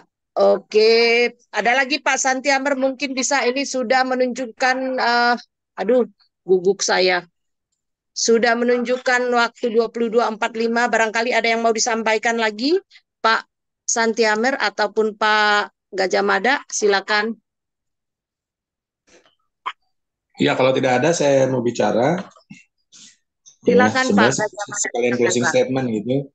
Jadi kan tadi saya menyampaikan bahwa para akademisi, Sapres, juga partai harus dihukum ya ketika mereka kalah ya, tetapi tidak bisa membuktikan kecurangan. Jadi dia salahin Jokowinya ya. Itu harus dihukum. Ya, karena mereka ada jejak digitalnya loh ya. Jadi kita ancam mereka ya, kalau misalnya KPU tidak mendiskriminasi mereka ya, bahwa orang-orang seperti ini memang nggak boleh ikut kompetisi. Karena sebenarnya dengan bukti quick count, dengan bukti survei elektabilitas, ya, itu yang saya maksud sebenarnya Megawati punya itu semua. Survei elektabilitas yang Ganjar semakin menurun itu dia punya, ya. Tetapi tidak melakukan corrective action. Sehingga misalnya menyodorkan Puan untuk jadi wapres saja. Ya Ganjar juga disalahkan juga. Kenapa kamu tidak bisa mengangkat, ya, elektabilitas kamu sebelum pemilu. Nah, dan juga ini bukti bahwa orang-orang di sekitar Ibu Mega, ya, itu memang sarannya salah, ya. Kita aja bisa tahu kan, saya biasa mendukung PDIP, kita tahu PDIP salah, ya, kalau memilih Ganjar. Tapi kalau Ganjar dijadikan wakilnya Prabowo, oke kita. Atau Puan dijadikan wakilnya Prabowo, kita oke, ya. Nah, tapi kan jadi blunder kan. Habis itu sekarang teriak-teriak. Yang disalahkan Bapak Jokowi. Apalagi nanti kalau sampai ke hak angket. Apalagi sampai kalau nanti makar, ya, sehingga Jenderal Sunarko bisa, saya anggap aja itu bukan pura-pura, itu sengaja kalau melihat jejak digital dari Jenderal Sunarko memang biasa makar, ya. Kemarin 2019 pun Jenderal Maijen Sunarko itu sudah dihukum, cuma dibebasin saja karena sebutlah baiklah pemerintahan sebelumnya. Nah, jadi bahaya ini para akademisi, para anggota partai juga, ya. Dan ada jejak digitalnya, jangan lupa. Ya, jadi saya mengingatkan kepada yang mendengar channel ini, jejak digital itu kita harus ulang-ulang, ya, sampai mereka kapok. Jadi dengan quick count saja seharusnya mereka sudah tahu bahwa mereka kalah, ya. Bahwa memang sudah secara saintifik berdasarkan metode statistik yang ada, yang koreksinya itu dari error margin. Kalau nggak ngerti itu ya belajar statistik dulu, ya. Jangan akhirnya mengelabui rakyat awam sehingga banyak demo mulai dari sekarang, kemarin dan kemarinnya lagi, ya. Jadi saya mendorong supaya jejak digital itu diulang-ulang, apalagi kalau tidak ada diskriminasi dari KPU di masa depan yang kalau orang yang tidak mau fair mengakui kekalahan, jangan ikut kompetisi pilpres atau pilkada. Nah, itu saja closing statement saya, ya. Mana menutup kan, ya. Gitu. Ya betul Pak. Pak Santi Amer silakan Pak. Baik, terima kasih, ya. Menindaklanjuti apa yang dikatakan Gajah Mada, maka yang paling cepat nanti bisa dilakukan adalah pertama, pemerintah yang baru nanti memotong atau tidak membayarkan tunjangan guru besar yang memberitakan berita-berita bohong, ya, juga yang membuat gaduh di negara ini, yang ikut demo-demo, itu tunjangan profesornya tidak dibayar. Kemudian jenjang karir mereka juga nanti di universitas dibatasi. Ya, cukuplah dia sampai pensiun begitu aja. Itu beri pelajaran kepada guru-guru besar, akademisi-akademisi yang sudah melacurkan ilmunya untuk kepentingan praktis. Sangat kisah kesalkan itu seperti Profesor siapa itu, Mokhtar atau siapa yang dari UGM itu, ya. Terus siapa lagi itu, Bibit, siapa lagi itu si Refli Harun atau Hantu Balawi itu. Saya berharap itu pemerintahan Prabowo dan Gibran stop semua itu tunjangan-tunjangan guru besar yang membuat Indonesia ini gaduh. Itu langkah pertama sebelum nanti mereka dilaporkan sebagai pembuat kegaduhan nasional. Nah, saya ingin menyampaikan, bukan menyampaikan, membacakan apa yang sudah disampaikan oleh Jenderal Sudirman bagi para tentara TNI kita. Maaf, ini bukan mengajari, karena kita sangat mencintai TNI, ya. Ingatlah bahwa prajurit kita bukan prajurit sewaan. Bukan prajurit yang mudah dibelokkan haluannya. Kita atau Anda masuk dalam tentara karena keinsafan jiwa, sedia berkorban bagi bangsa dan negara. Ini adalah pesan Jenderal Sudirman di Yogyakarta 5 Oktober 1949. Satu lagi teman-teman, tentara itu bagian dari masyarakat, ya. Tentara bukan merupakan suatu golongan di luar masyarakat. Bukan suatu kasta yang berdiri di atas masyarakat. Tentara tidak lain dan tidak lebih dari salah satu bagian masyarakat yang mempunyai kewajiban tertentu. Amanat Jenderal Sudirman di Yogyakarta 1 Januari 1946. Pesan saya sebagai rakyat kepada Jenderal Sunarko, stop, berhenti, nggak usah lagi ikut demo-demo, jangan mau diperalat, tunaikan kewajibanmu walaupun sudah pensiun sebagai alat bela negara, seperti yang diamanatkan oleh Jenderal atau Panglima Besar Jenderal Sudirman. Terima kasih, Tuhan memberkati kita semua. Oke, ya. Luar biasa diskusi kita kali ini ya, tapi kita dibatasi oleh waktu. Ya, sebelum menutup dalam doa, nanti saya minta tolong lagi nih sama Pak Santi Amer ya untuk tutup dalam doa nanti. Sebelumnya saya mau sampaikan satu pengumuman lagi bahwa keluarga besar Galarua mengadakan ibadah minggu 2 minggu sekali, di mana hamba-hamba Tuhan atau pendeta yang memberikan firman, menaburkan firman itu dari berbagai denominasi ya, dan kita juga mengundang para apologet Kristen ya.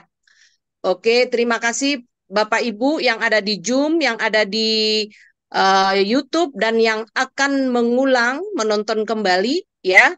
Jangan lupa like, subscribe, dan share sebanyak-banyaknya channel Galarua TV, Beta Maluku Channel, Ardo Purba Lisoy Lisoy. Terima kasih. Silakan Pak Santiamer tutup di dalam doa. Baik, mari kita berdoa.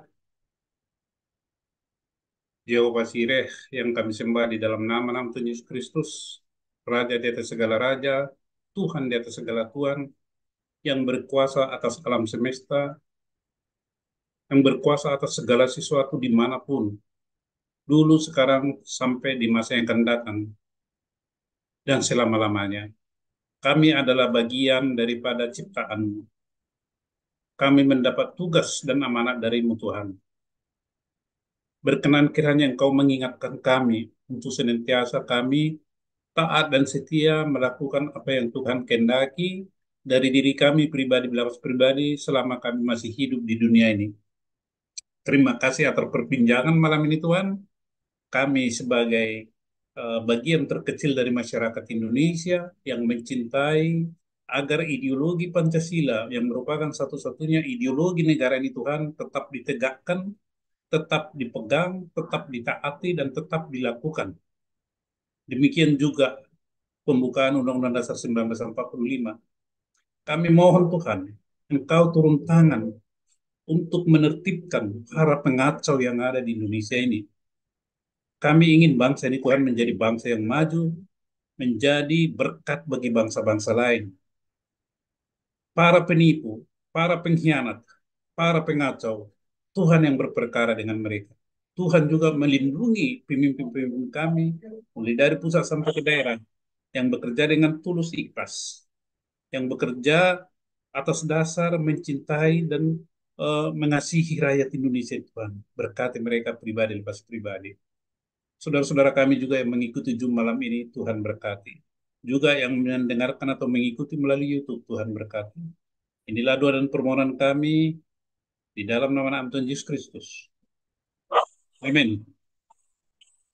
Amin. Oke, terima kasih Bapak Ibu yang ada di Zoom maupun di live YouTube dan yang akan mengulang kembali. Akhir kata kami sampaikan, salam Galarua, semangat jaga Pancasila, semangat jaga Indonesia. Jaga Pancasila sama dengan jaga Indonesia. Sampai ketemu besok jam 8. Bye-bye.